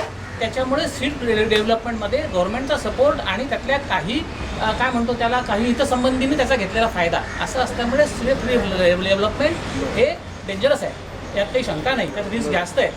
परंतु ह्या सगळ्याचा विचार करून मार्केटमधले जे काही एक्सपर्ट्स आहेत त्यांनी हे डेव्हलपर किंवा हायब्रिड मॉडेल डेव्हलप केलेलं आहे. आणि पॉईंट बाय पॉईंट तुम्ही डेव्हलपर ठरवा, तो तुम्हाला डेव्हलपर मॅनेजर मॉडेलमध्ये येईल. तुम्हाला जो डेव्हलपर पाहिजे, समजा हे 5 डेव्हलपर तुम्हाला योग्य वाटतात, ते सगळेजण या मॉडेलमध्ये तयार होतात. त्याचं कारण त्यांची आणि आपली दोघांची रिस्क कमी होते. त्यांना मार्केटमधून पैसा घ्यावा लागतो, ते काय मार्केटमधूनच पैसा घेतात. आज बँकांकडनं डेव्हलपरला किंवा बिल्डरला पैसा मिळणं अवघड झालेलं आहे. त्याचं कारण खूप डिफॉल्ट झाले आहेत लोकांचे. म्हणजे मी तुम्हाला नावं दिली तर कमीत कमी 310 प्रोजेक्ट्स आज मुंबईमधले महारेरामध्ये तुम्ही वेबसाईटवर बघितलं तर 310 प्रोजेक्ट हे इन्सॉल्वन्सीमध्ये गेले. मी मगाशी जे सांगितलं ना तुम्हाला, आता मी हळूहळू सांगायचा प्रयत्न करतो. इन्सॉल्वन्सीमध्ये गेल्यानंतर जे लोक क्रेडिटर्स असतात त्यांना त्या प्रोजेक्टचा निर्णय घ्यायचा अधिकार असतो. यात 2 भाग आले, एक बँका स्वतः आणि दुसरे म्हणजे फ्लॅट ओनर्स. हे दोघं मिळून निर्णय घेतात की आता प्रोजेक्ट द्यायचा कोणाला इन्सॉल्वन्सीमधून बाहेर काढून, आणि त्याच्याकडनं काय काय त्या बदल्यात घ्यायचं. सुप्रीम कोर्टचा असा एकदम सपोर्ट आहे की जे फ्लॅट ओनर्स आहेत त्यांना फ्लॅट मिळालेच पाहिजे. त्यामुळे तो धोका ऑलमोस्ट निग्लिजिबल आहे.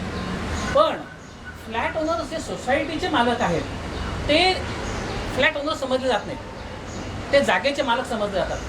त्यामुळे आपल्याला त्या कमिटीमध्ये सहभागच नसतो. क्रेडिटर्सच्या कमिटीमध्ये आपण बसू नाही शकत, आपण आउटसाइडर बसतो. आपलं क्लासिफिकेशन आहे अदर क्रेडिटर. ते 3 वर्षापूर्वी एका कोर्ट केसमध्ये कोर्टाने सांगितलं की अरे यांचं काय करायचं, मग त्यांना अदर क्रेडिटरमध्ये बसवलं. आपण फॉर्म F नावाचा फॉर्म भरून अदर क्रेडिटरमध्ये बसतो. आत्ता मुंबईतले जेवढे काही प्रोजेक्ट आहेत 3 प्रकारचे होतात. एक म्हणजे भाडा प्रॉपर्टी, दुसरं SRA आणि सेल्फ डेव्हलपमेंट, हे साधारणतः 3. तर SRAच्याकडे सगळ्यात जास्त अधिकार आहेत. ते इन्सॉल्वन्सीच्या बाहेर जाऊन तो प्रोजेक्ट कॅन्सल करून टाकू शकतात. ते लोक एकदम सुखी आहेत. म्हाडा केसमध्ये आणि आपल्या केसमध्ये आपण हे अदर क्रेडिटर्समध्ये बसतो. आणि सगळ्या केसेस जेवढ्या मी बघितल्या, मी तुम्हाला नावानिशी टेबल बनवून देऊ शकतो 1-8 दिवसामध्ये, की लोकांचे मूळचे फ्लॅटपेक्षा जागा कमी मिळाली, किंवा त्यांना सांगण्यात आलं की तुम्ही बिनव्याजी पैसे परत घेऊन जा, किंवा त्यांना असं सांगण्यात आलं की तुम्हाला रेंटचे पैसे अजिबात देणार नाही. हे सगळं होतं जर आपण डेव्हलपमेंट ॲग्रीमेंट केलं तर. आपण तेच सगळे बेनिफिट घेऊन जर डेव्हलपर मॉडेल केलं, हायब्रिड मॉडेल, तर हे सगळ्या गोष्टी दूर जातात. हे तुम्हाला मी at the risk of my own, म्हणजे माझं जे काही थोडंफार रेप्युटेशन तुमच्यामध्ये असेल ते पणाला लावून मी तुम्हाला सांगतो की तुम्ही त्याचा जरूर विचार करा. मी तुम्हाला उगीच कुठली गोष्ट सांगणार नाही, करून बघा. प्रश्न कोण आहे, हे सर्व ॲक्सेप्टेड आहे. तुम्ही काय सांगताय तेही पटलेलं आहे, त्याबद्दल असं नाही. प्रश्न हा आहे की जिथे 100% कन्सेंट लागणार आहे आणि 100% हे लागणार, ते आपण कसं जुळवायचं. डेव्हलपर नाही, हायब्रिड मॉडेलमध्ये 100% इन्व्हॉल्वमेंट लागत नाही. मला एक मिनिट तर मला एक सेल्फ तुम्हाला मॉर्गेज करायची असेल जागा तर 100% इन्व्हॉल्वमेंट लागते. मॉर्गेज करायची नसेल तर नाही लागत. मॉर्गेज तुम्ही करू नाही शकत, आणि मॉर्गेज करायचा विचारसुद्धा कोणी पुढे आणू नाही. दुसरी गोष्ट जी साहेबांना मी मगाशी अजून अडचण आणू इच्छित नव्हतो, पण गॅरंटी 2 प्रकारच्या असतात. एक फायनान्शियल गॅरंटी आणि एक परफॉर्मन्स गॅरंटी. फायनान्शियल गॅरंटी ही तुम्ही ॲट द आस्क बँकेत जाऊन इन्व्होक करू शकता. माझ्या लवासाच्या मॅटरमध्ये आधीच्या डेव्हलपरनी माझं प्रोजेक्ट केलं नाही, मी बँकेत जाऊन 25 कोटी रुपयाची गॅरंटी समोर बसून खात्यात जमा करून घेतली आणि त्याच्यातून पुढे 4 महिने केस चालवली आणि आता बेल्सपर आणि सॉलिटरने जागा विकत घेतली आमच्याकडनं. त्याच्याकडनं मी 100 कोटीची गॅरंटी घेतली, पण ती फायनान्शियल गॅरंटी आहे. परफॉर्मन्स गॅरंटीमध्ये वसुली करणं अवघड असतं, कारण तुम्हाला फेल्युअर ऑफ परफॉर्मन्स दाखवावा लागतो. कॉन्ट्रॅक्ट नाही झालं ते लिटिगेट होतं. त्यामुळे परफॉर्मन्स गॅरंटी वसूल करणं अवघड असतं. Financial is easier. ते पैसे आपल्याला मिळतात. बँक आपल्याला 1 मिनिटं पण नाही थांबवू शकत कायद्याप्रमाणे आणि बँक थांबवतही नाही आपल्या. नाही, प्रश्न तो नाही आहे. जी तुम्ही गॅरंटी घेतली 20% गॅरंटी घेतली लेटर साहेब, तुमच्या प्रोजेक्टचं हे झालं आणि 20% guarantee you are in cash आहे. त्याच्याने पुढे काय करायचं? त्यांनी तोच प्रश्न टाकला की याच्या पुढे तुम्ही गॅरंटी एनकॅश करून घेतली आणि पुढे आणि he is going to demand की 30% of the project cost is already loaded by him on this project. How he will go away? आपण तुलना करताना कायम डेव्हलपरची आणि डेव्हलपमेंट मॅनेजर हायब्रिडची तुलना करू. एकाकडे आपण डेव्हलपमेंट ॲग्रीमेंट केलं आहे, एकाबरोबर आपण डेव्हलपर मॅनेजरचं मॉडेल केलेलं आहे. असे 2 आपण वेगवेगळे एकाच वेळेस विचार करू. ज्याचं तुम्हाला कॉन्ट्रॅक्ट इन्व्होक करायचं आहे ते तुमच्याकडे दुसऱ्या भागात तुमच्याकडे AK-47 आहे, पहिल्या भागात तुमच्याकडे फक्त चाकूच आहे.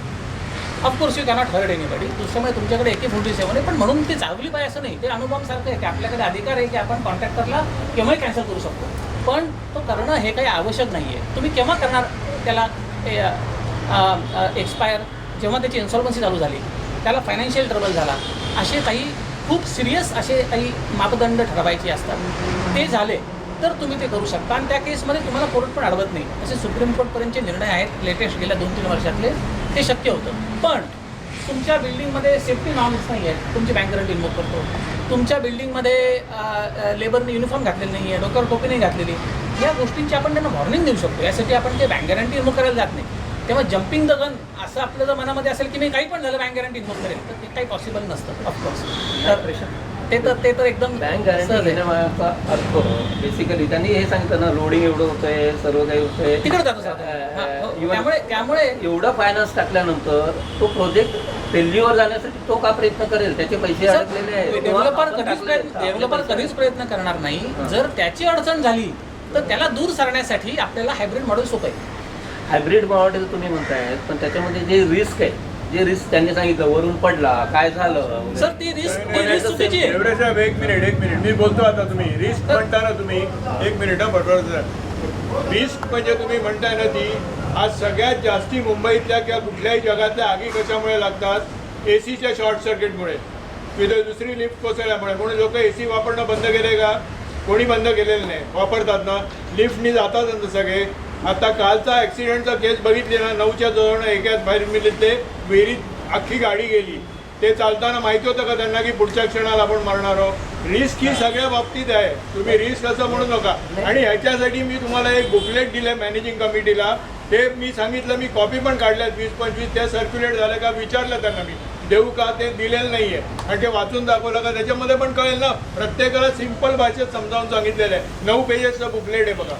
प्रश्न तो नाही आहे. प्रश्न असा आहे, नाही प्रश्न असा आहे, डीएम नाही लेटस गो आहे की डीएम मॉडेलला तुम्ही जाताय आणि आपण दोन वर्ष फुकट घालवली. पहिली सेल्फ रिडेव्हलपमेंटला आपण आता हे म्हणतात की I am not promoting self redevelopment.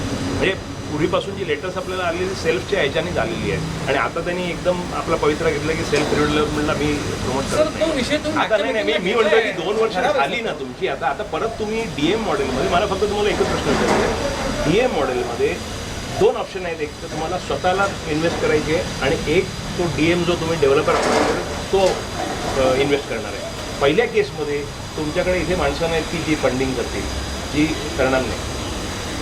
दुसऱ्या केसमध्ये तुम्ही गॅरंटी देऊ शकता की तो स्वतःचे पैसे टाकेल, तर तुमचं काहीच मॉर्गेज करणार नाही, तुमच्याकडनं काहीच घेणार नाही. असं तुम्हाला वाटतं का तो पैसे टाकून?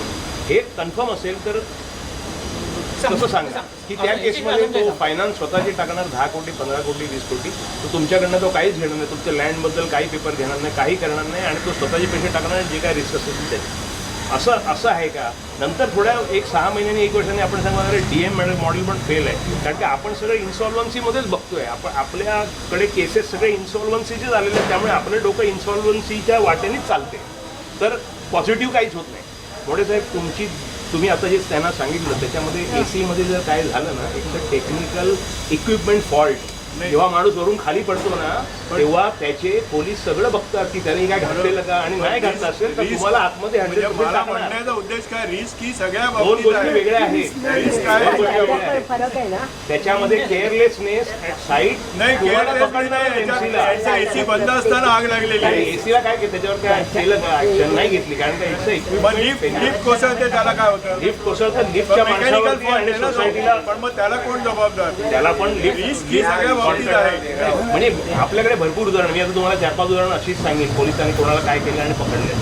त्यामुळे तुम्ही मला सांगू नका एखादी बीएमसीची बिल्डिंग पडली ना तरी बीएमसीच्या इंजिनियरला 2 महिने आतमध्ये गेले अहो मी प्रॅक्टिकल सांगतो त्या साईडला भीम टाकत होतो तो भीम खाली पडला खालचा माणसा एक गेला आणि एक गेला त्या इंजिनियरलाच पकडला आणि मी एमसीलाच पकडणार आणि म्हणजे तुम्ही मला तुम्ही सांगता की इलेक्शन जेव्हा केलं तुम्हाला एमसी सेल्फ रिडेव्हलपमेंटसाठी आम्हाला वोटर नाही केलं. तुम्ही म्हणाला तुम्ही कामं करत नाही एमसीला सेल्फ रिडेव्हलपमेंटसाठी आपण नाही केलं. एमसीला सोसायटी आणि साहेब दुसरं काय तुम्ही माहिती आम्हाला अपॉइंट केलं ते सोसायटीचं काम करायला गेलं सेल्फ रिडेव्हलपमेंट तुम्ही स्वतःच करत नाही सेल्फ तुम्हाला अपॉइंट केलेलं असं तुम्ही म्हणाला रेकॉर्डेड आहे. मी एवढंच म्हटलं की विचारलं का जातं काम कोण करणार नाही विचारलं का जातं काम कोण करणार काम आहे नक्की तेव्हा विचारायला नकोय तुम्ही करत नसाल तर बाकी करायला असं म्हणायला पाहिजे. असं नाही आम्ही म्हणतो सगळ्यांनी करायला पाहिजे. ऐका सगळ्यांनी करायला पाहिजे. त्यांनी काय सांगितलं पण तुम्ही अनुमोदन पण देत नाही अनुमोदनला पण देत नाही नाव पण देत नाही लोक आता त्यांनी ऍडव्होकेट काय बोलले की तुमची इन्व्हॉल्वमेंट 100% पाहिजे 100 जाऊन दे. लागणार की नाही तुम्हाला असं वाटतं की उदाहरणं देऊ का विदाऊट पेमेंट झालेली त्यांनी सांगितलेलं ते ऐकायला तयार नाही. तुम्ही काय करणार? तुम्ही घेऊन प्रमाण कमी आहे. करतो ना कधी येता सांगा मी अरेंज करतो मी बुकलेट दिलंय ना ते मी अरेंज आणि रिफर पहिल्या दिवशी तो विषय काढायचा नाही पण रिफर करा त्याच्यामध्ये बघा ना तुम्ही सगळं पाठ करून आले. आपण अगोदर डिसिजन घेतलेली आहे ऑलरेडी आपण एक काम करूया ना एक जास्तीत जास्त तुम्हाला जर डीएम मॉडेलमध्ये पण 100% कन्सेंट लागत असेल आपल्याला लागणारच. अरे बाबा. नाही नाही पण नाही येत ना DM मध्ये. 79 मध्ये येत नाही. DM मॉडेल सेपरेट आहे. त्याच्यामध्ये तुम्हाला 100% कन्सेंट लागणार असेल either for finance or that develop अरे ऐकून तर घ्या. म्हणजे मी काय असं बोलतोय त्यांना विचारू आपण विचारलं ना झालं ना.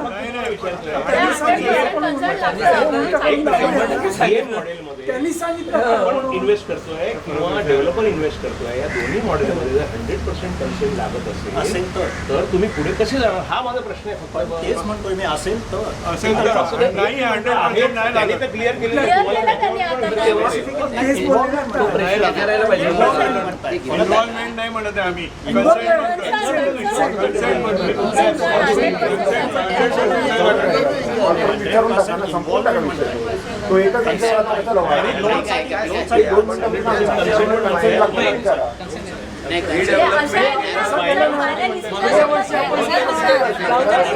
असं केलं तर पुढल्या वर्षी इकडेच असणार आहे. पुढच्या वर्षी पण इकडेच आपण बंद कर. वाद घालण्यापेक्षा एक जाऊच नका पुढे तिथेच राहा. तुम्ही निकाल करणार रिपोर्ट काय अर्थ आहे उगाच आम्ही आमच्याकडे इकडे काय रिकामटे करत आम्ही नाही काय अर्थ आहे का रोज यायचं रोज तेच व्हायचं रोज तेच करायचं काम तर काय करणार नाही आम्ही अनुभवलेले 10 वर्ष एकही काम पुढे गेलेलं नाहीये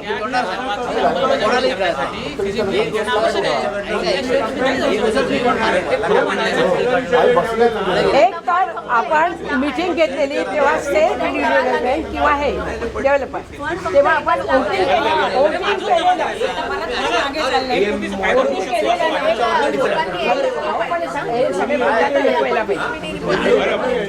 बोलला तर तुम्हाला ऐकू नये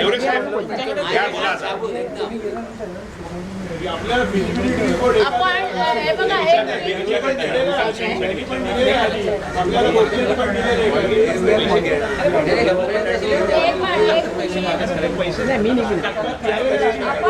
डेव्हलपमेंटसाठी काढलेलं ना 4 लाखच काढलेले हा, त्याच्यानंतर 3 लाख वापरले गेले, फक्त 1 लाख राहिले.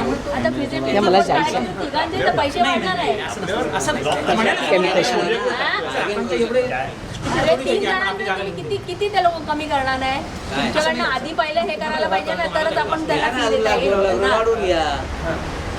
किती सांगा, तुम्ही सांगा किती वाढवायची ते. 6 महिन्यांनी परत दुसरं मॉडेल आलं. तेच होणार. मॅनेजर नेमू नका. ते दर वेळेला नवीन नवीन येत राहणार आणि तुम्हाला- final काहीच नाही पडेल. तुम्हाला इकडच्या वेळी तुमच्या बिल्डिंगमध्ये पूर्ण 25 लाख देतो. तुम्ही तिकडे शिफ्ट व्हा. हे मॉडेल निघालं. होऊ शकतं असं DM मॉडेल आहे. DM मॉडेल कुठे आहे? हां. तेच म्हणतो ना. म्हणजे आपण 6 महिन्यांनी वर्षांनी आपण आहोत काय दर किती वेळेला जण यांचे काम करायला तयार आहे, पैसे मिळाले. फायनान्स करायचं फायनान्स किती वेळ ते म्हणतात ना बँकेकडनं मला ऑफिस आहे किंवा मला personal बँकेकडनं जर घ्यायचं असेल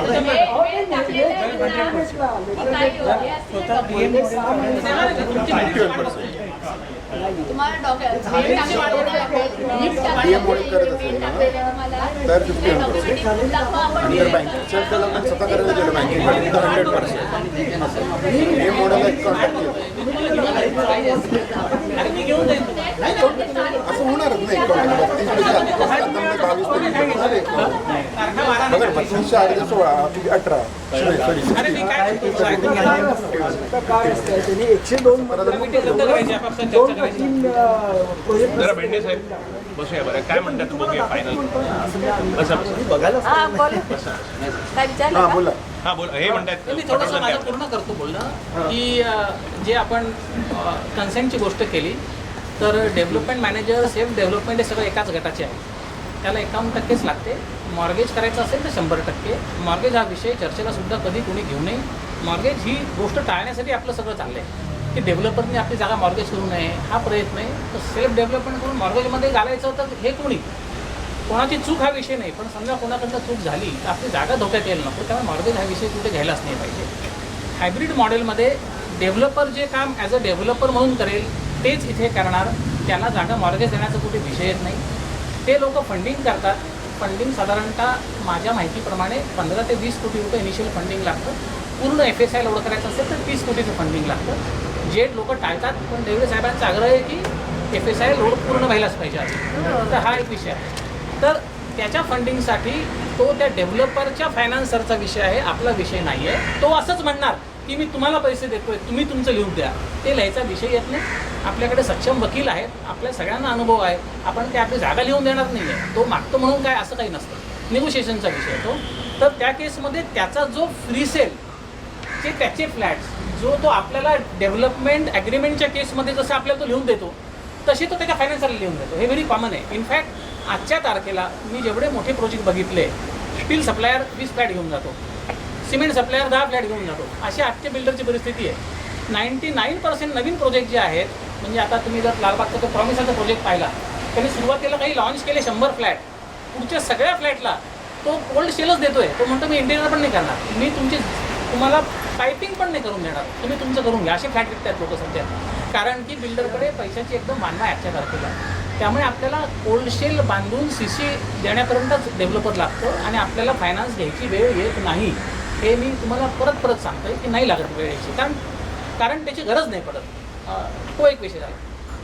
दुसरा इन्व्हॉल्वमेंटचा, डेव्हलपर लेड डेव्हलपमेंट मॅनेजर म्हणजे हायब्रिड मॉडेलमध्ये आपली इन्व्हॉल्वमेंट ही निग्लिजिबल असते. कारण की डेव्हलपर अदरवाईज जे काम करणार आहे आपल्याकडनं डेव्हलपमेंट ॲग्रीमेंट घेऊन तेच सगळं काम तो इथे करतो. फक्त आपल्याला नफा जास्त मिळतो. मी एक्स्ट्रीम स्टेज सांगतो की दोन्हीकडे सारखेच मिळाले आपल्याला. तो डेव्हलपर म्हणतो की ते मॉडेल तुम्हाला जे पाहिजे ते मी लिहून देतो, पण मी तुम्हाला 30%वर काही देणार नाही. समजा आपण ते जरी मान्य केलं की उत्कृष्ट बिल्डर अगदी योग्य तो एरिया, तरी पण आपले 2 पैसे वाचतात. आपल्याला फ्लॅटची खरेदी घ्यावी लागत नाही, कारण टेक्निकली ते सेल्फ डेव्हलपमेंट होतं. त्यामुळे स्टॅम्प ड्युटी वाचली आणि 10 वर्षाचं आपलं मेंटेनन्सशिप आपल्याला कॉर्पोरेशनचा टॅक्स वाचला. म्हणजे सेम बिल्डर सेम प्रपोजल जे डेव्हलपमेंट ॲग्रीमेंट करून मिळणार आहे, अगदी तेच जरी घ्यायची वेळ आली डेव्हलपर लेड हायब्रिडमध्ये, तरी आपल्याला 2 फायदे तर कमीत कमी आहेत की आपली स्टॅम्प ड्युटी वाचली आणि आपल्याला 10 वर्ष म्युन्सिपल टॅक्सपासून सवलत आहे. तर हे एकदम कमीत कमी मिळणारे ते माझं पैसे. जरा ऑब्जेक्शन आहे, कारण का एखाद्या डेव्हलपरला 40% मिळते आणि 20% मिळत असेल तर तो दोन्ही केसमध्ये तुम्हाला सेम ट्रीटमेंट कशी देईल? हे सिम्पल आहे ना. म्हणजे तो सुज्ञ आहे की आपण सुज्ञ जास्त नाही, मी माहित तुम्हाला नाही. explain त्याला करतो. 40% डेव्हलपर लीडमध्ये मिळते आणि डेव्हलपर लीड DM मॉडेलमध्ये त्याला 20% प्रॉफिट मिळते. तो काय 20%च्या ह्याच्यामध्ये सेम तुम्हाला ट्रीटमेंट देईल का? नाही देणार. You get something better, no doubt about it. हां, असं म्हणू नका की ते सेम होत नाही, किंचितही नाही. 100% तुम्हाला काम करायला लागणार DM मॉडेलमध्ये. हे लिहून घ्या. सर काही काम जास्त करायला लागू असू शकतं, शकतं. पण सगळं नाही काही करायला असं म्हणू नका. तुम्ही आता आज म्हणाला सुद्धा. किंचितही काम करायला, आता म्हणाला हा काही काम. अरे कामं तुम्हाला करायला ज्या पाहिजे. जेवढं काम असं जेवढं थोडी काम पहिल्या त्याच्यावर मॉडेलला dependent लागणार राहतं. तेवढंच दुसऱ्या आता मॉडेल त्यांनी 37 वर्ष मग त्या माणसाला आपण अपॉइंट करायची गरज नव्हती जर आपल्याला सगळं नॉलेज असेल तर. आणि तो माणूस सांगतोय की तुम्हाला काम करायला लागणार 15. कित्येक लोक सांगतात की 15 माणसांना काम. सर, त्यांनी तिकडे सोयीने- लोकमान्य सोसायटीमध्ये त्यांनी 2 वर्ष घालवली सेल्फ करत. आता त्यांनी महिंद्राला काम दिलेलं आहे.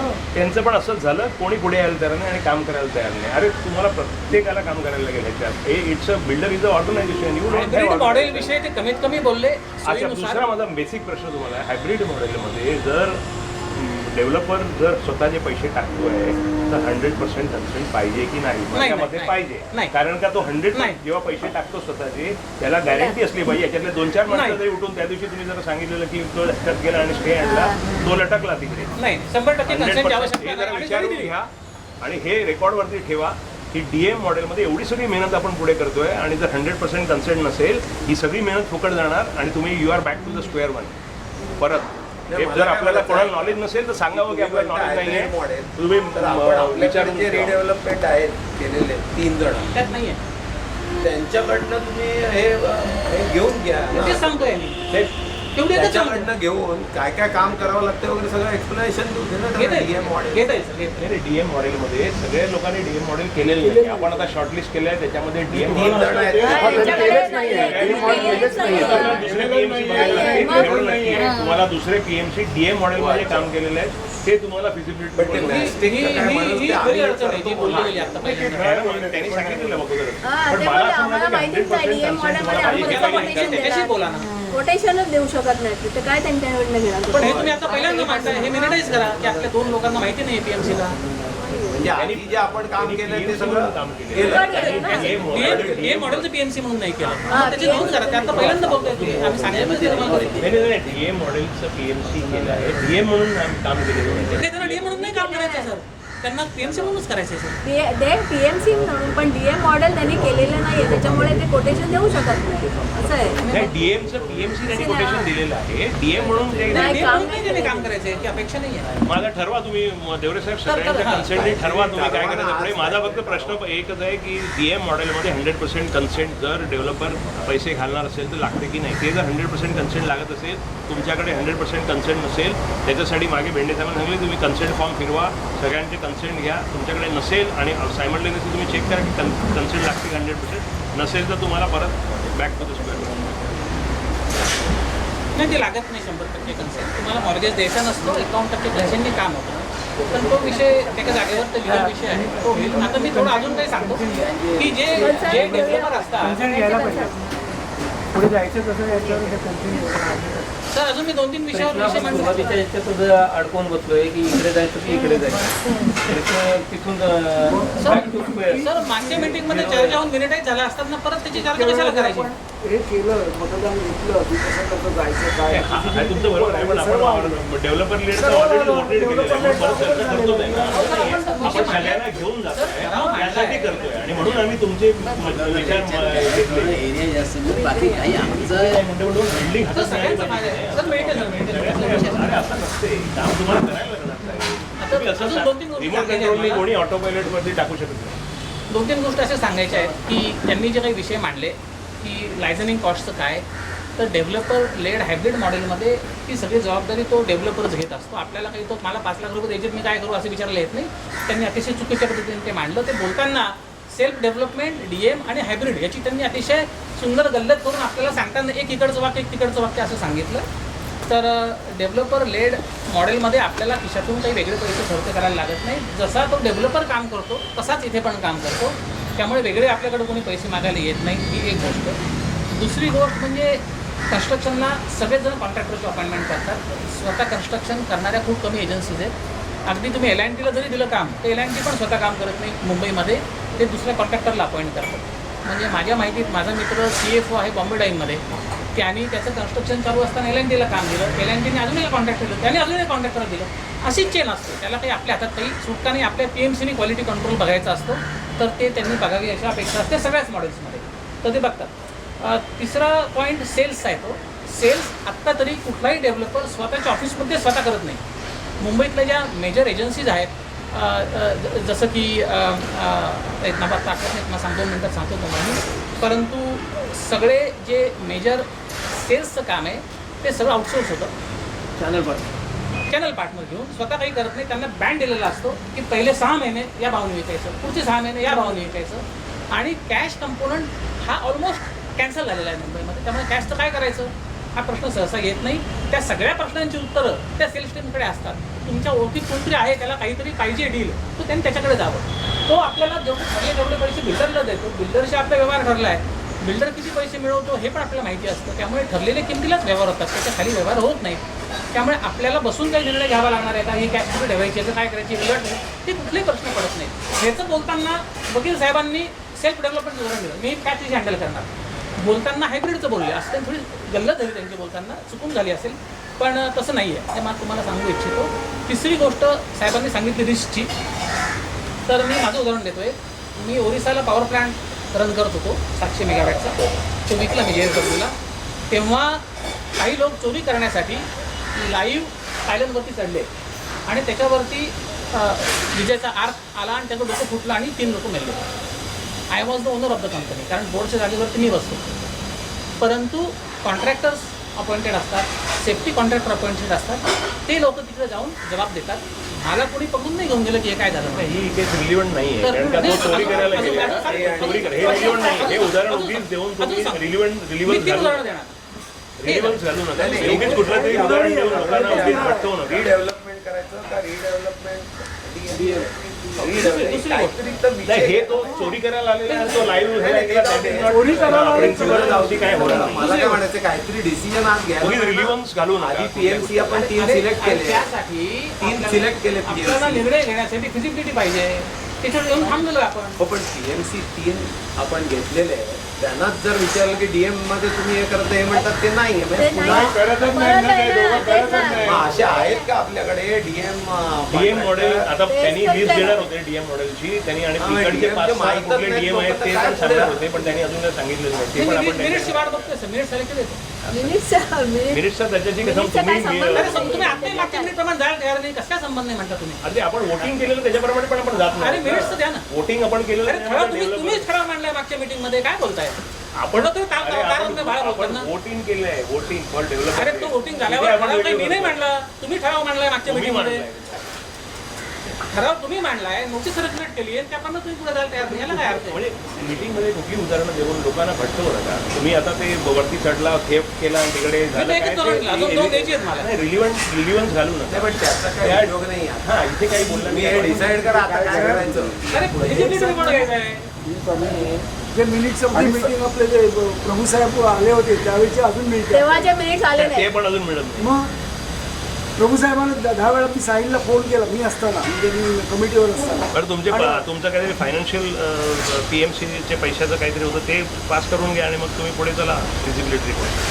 3 फिजिबिलिटी रिपोर्ट घ्यायचे. पण याला टाइम लिमिट ठेवूया आता. ते समोरून फिजिबिलिटी हे रिपोर्ट देणार आहे. नाही आपण डिसिजन घ्यायला नाही तर डिसिजन घ्यायला. आपण डिसिजन घ्यायला तरी पुढे गेलं पाहिजे. काय मोहन बरोबर मागे चाललो आपण उलट चाललो होता. हा असं नको. त्याचं हे पावसाळा आला म्हणून मिटिंग परत लावलं, मग परत मग दिवाळी म्हणून मग ते गेलं 6 महिने. पण आपल्याकडे DM वाले कोण माहीतच नाहीये कोणाला, नाही पण अजून. त्याच्यावर आपली चर्चा चालली. आणि PMC जे आपण ऑलरेडी केलंय त्यांना विचारायला काय हरकत आहे पुन्हा की नाही, पण ते नाही म्हणताय. मग पुन्हा पहिले येणे माझ्या मागल्या की ते एकच द्यायला मग एकाचं कंपॅरिझन मग कसं त्याच्यात करणार, कोणाबरोबर करणार? नाही नाही, फक्त सिलेक्शन साठी म्हणतोय मी. फिजिबिलिटी रिपोर्ट देऊ नाही सर, फिजिबिलिटी सिलेक्शन करू शकत नाही. ते फिजिबिलिटी रिपोर्ट द्यायला तयार आहे. तुम्ही एका सिलेक्ट केला कोण मला त्यातलं काही येत नाही. कोण ते कोण करू शकतो? तिघांमधला एक जण आहे. तुम्ही प्रोजेक्टचं आता एवढं आपलं डिस्कशन दरवेळेस होतं वगैरे तुम्ही एकंदरीत ते केलं, एकंदरीत आपण गोस्वारा काढला तर डेव्हलपरचा प्रॉफिट समजा तुम्ही 40% पकडला आणि डीएमला गेला तर डीएमला 20% समजा तो त्याचा स्वतःचा घेऊन जाईल, 20% आपल्याला एक्स्ट्रा मिळतील, 20% आपल्याला एक्स्ट्रा मिळतील. त्याच्यासाठी हे सर्व आपण करतो, राईट? सर 20% 10 म्हणतात. मग 10% एक्स्ट्रा मिळण्यासाठी हा जो विचार आपण करतोय हे सर्व, आणि त्याच्यात आणखी दुसरं महत्त्वाचं म्हणजे हे 100% कन्सेंट वगैरे ह्या गोष्टी, involvement of all the person, असं त्याची गरज नाही. पुन्हा सांगतो involvement of 32% willingly involvement of. Sir तुम्हीच म्हणताय की एकटं बाकीचं कोण बोलतच नाही, एकटं तेच म्हणताय इन्व्हॉल्वमेंट नाहीच आहे म्हणून. बाकी कोणाचंच नाही आहे बोलणं. त्याचं प्रेझेंटेशन घेऊया, तो सिलेक्ट करू त्याचं, तो काय म्हणतो ते बघूया. तिकडे जे होईल ते फायनल करू. ठीक आहे. दुसरं तुम्ही करू शकता. नाही फिजिबिलिटी रिपोर्ट मागूया, त्याचं प्रेझेंटेशन घेऊया आणि तो काय म्हणतो ते बोलूया. कन्सेंट घ्या. हे 5च म्हणते त्याप्रमाणे नको, बाकी सगळ्यांचं ओके येऊन जाईल. 5 म्हणतात म्हणून तसं नाही, सगळ्यांनी ओके म्हणायला पाहिजे फिजिबिलिटी रिपोर्ट वगैरे, कारण इट इज कॉस्ट इन्व्हॉल्व.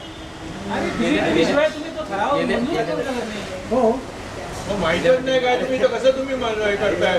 नाही पण ते म्हणाले डीएम, आधीचे पीएमसी म्हणाले आम्ही डीएम करत नाही, मग काय करत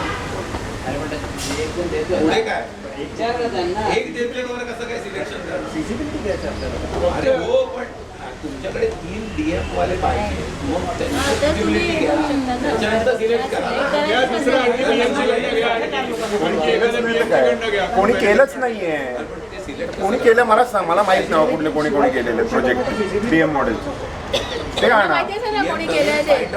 PMC कोण असेल तर साईडवरती घेऊन सांगा. जाणार होता तो पीएमसी द्या. DM model वाले. DM मॉडेल केलं. डीएम मॉडेल कोणी केलं ते तर सांगा. डीएम मॉडेल मध्ये येतंय. चौथ्याला आपण आपला आपला विषय काय आहे? आहे कोण तर सांगा ना. DM मॉडेल आपण तुम्ही आहे DM मॉडेल काही बघा. बोलला नाही. वाजेपर्यंत 5 DM नावं बघा. सांगा. हा? DM मॉडेल 4 वाजेपर्यंत 5 नावं सांगा. इन्व्हॉल्वमेंट बद्दल मी बोलतो, त्याच्यासाठी साईटवर न्यायला तयार. डीएम मॉडेल कुठे केलेलं आहे ते ते बस तेवढंच सांगा कुठे कुठे केलेली डीएम मॉडेल. इन्व्हॉल्वमेंट बद्दल बोलतोय मी, डीएम बद्दल कधी बोललो का काही? डीएम बद्दल तुम्हाला काय काहीच बोललो नाही. तुम्ही इन्व्हॉल्वमेंट म्हणताय ना, एवढे जण म्हणताय एवढं तुम्हाला पाहिजे पाहिजे. नाही, डीएम मला साईट दाखवतो की डीएम ट्रॅक रेकॉर्ड काय, ट्रॅक रेकॉर्ड डीएम काय काय माहिती नाही. मला कोणालाच माहित नाही. कोणालाच माहित नाही. द्या ना पीएमसी हवेतच बोलतात सगळे. हो, सगळे हवेतच आहे. ते गोष्टी सगळ्या हवेच्या आहेत. हो, पाटील साहेब. आणि रिस्क काय वेगळा. काही नवीन PMC कडनं असेल आणि कोणाला त्याच्याकडनं डीएम मॉडेलला घ्या ना कुठे.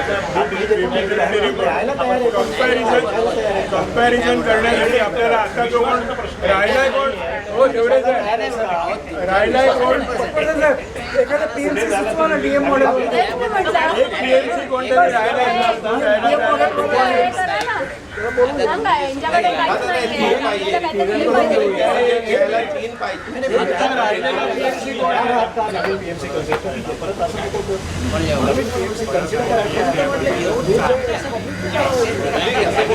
आम्ही सांगतो आता मी पण डीएमसी जशी सिलेक्ट केली तसं डीएम साठी तुम्हाला निर्णयच होत नाही. यू कॅनॉट जस्ट एक आहे त्याचा feasibility घ्या. पण ते दुसरे कंपॅरिझन कंपॅरिझनला पाहिजे. पण ते कोणी नाही तीन जणांना तरी पाहिजे. दुसरं आणखी तीन जण पाहिजे कंपॅरिझन घ्या. तर म्हणजे या स्टेजला आणतंय माझं चालू आहे. पण ते दोघं तयारच नाही तर आता एकच आहे हे आहे. दुसरा बघतोय. अरे माझ्या तिघांचं पाहिजे. मग ते म्हणले, आम्हाला याच्यातलं माहितीच नाही तर आम्ही काय करणार? म्हणून त्यांना सांगितलं दुसरे कोण असतील त्यांनी द्या. कंपॅरिझन होणारच नाही. एका याने कंपॅरिझन कसं करणार आपण?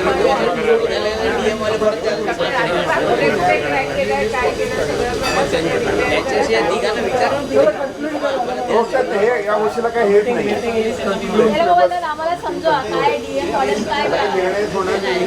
काय सांगणार? नाही हा म्हणतोय नियोटेक. आणि या सगळ्या हो म्हटलंय ते नाही म्हटलं. हे डीएम मॉडेल त्यांना काही नॉलेज नाही. हे बघ ते फक्त माहीतच नाही आहे त्यांना निवडणूक काही आता विचारलं ना तुम्ही. कुणाल म्हणून आहे. विचारलं ना. तुम्हाला काही करा. अरे बापरे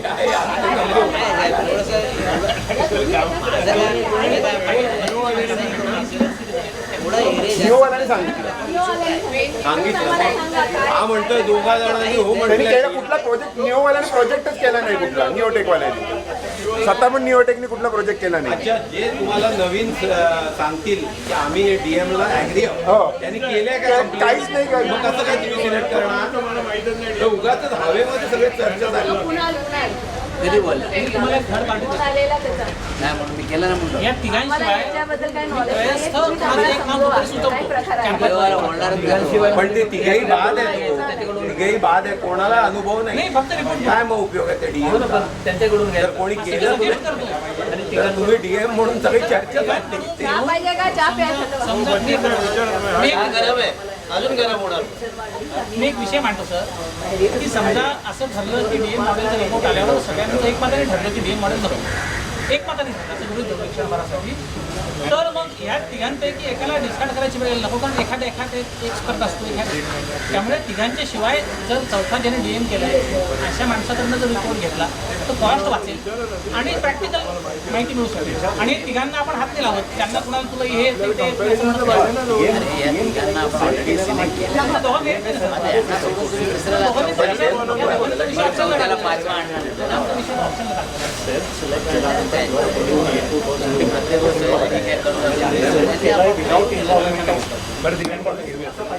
तिघांकडनं घ्या किंवा चौथा निवडा. चला बस अध्यक्ष मीटिंग संपली जाहीर करा. हो मीटिंग संपली अरे याच्यामध्ये मीटिंग संपली.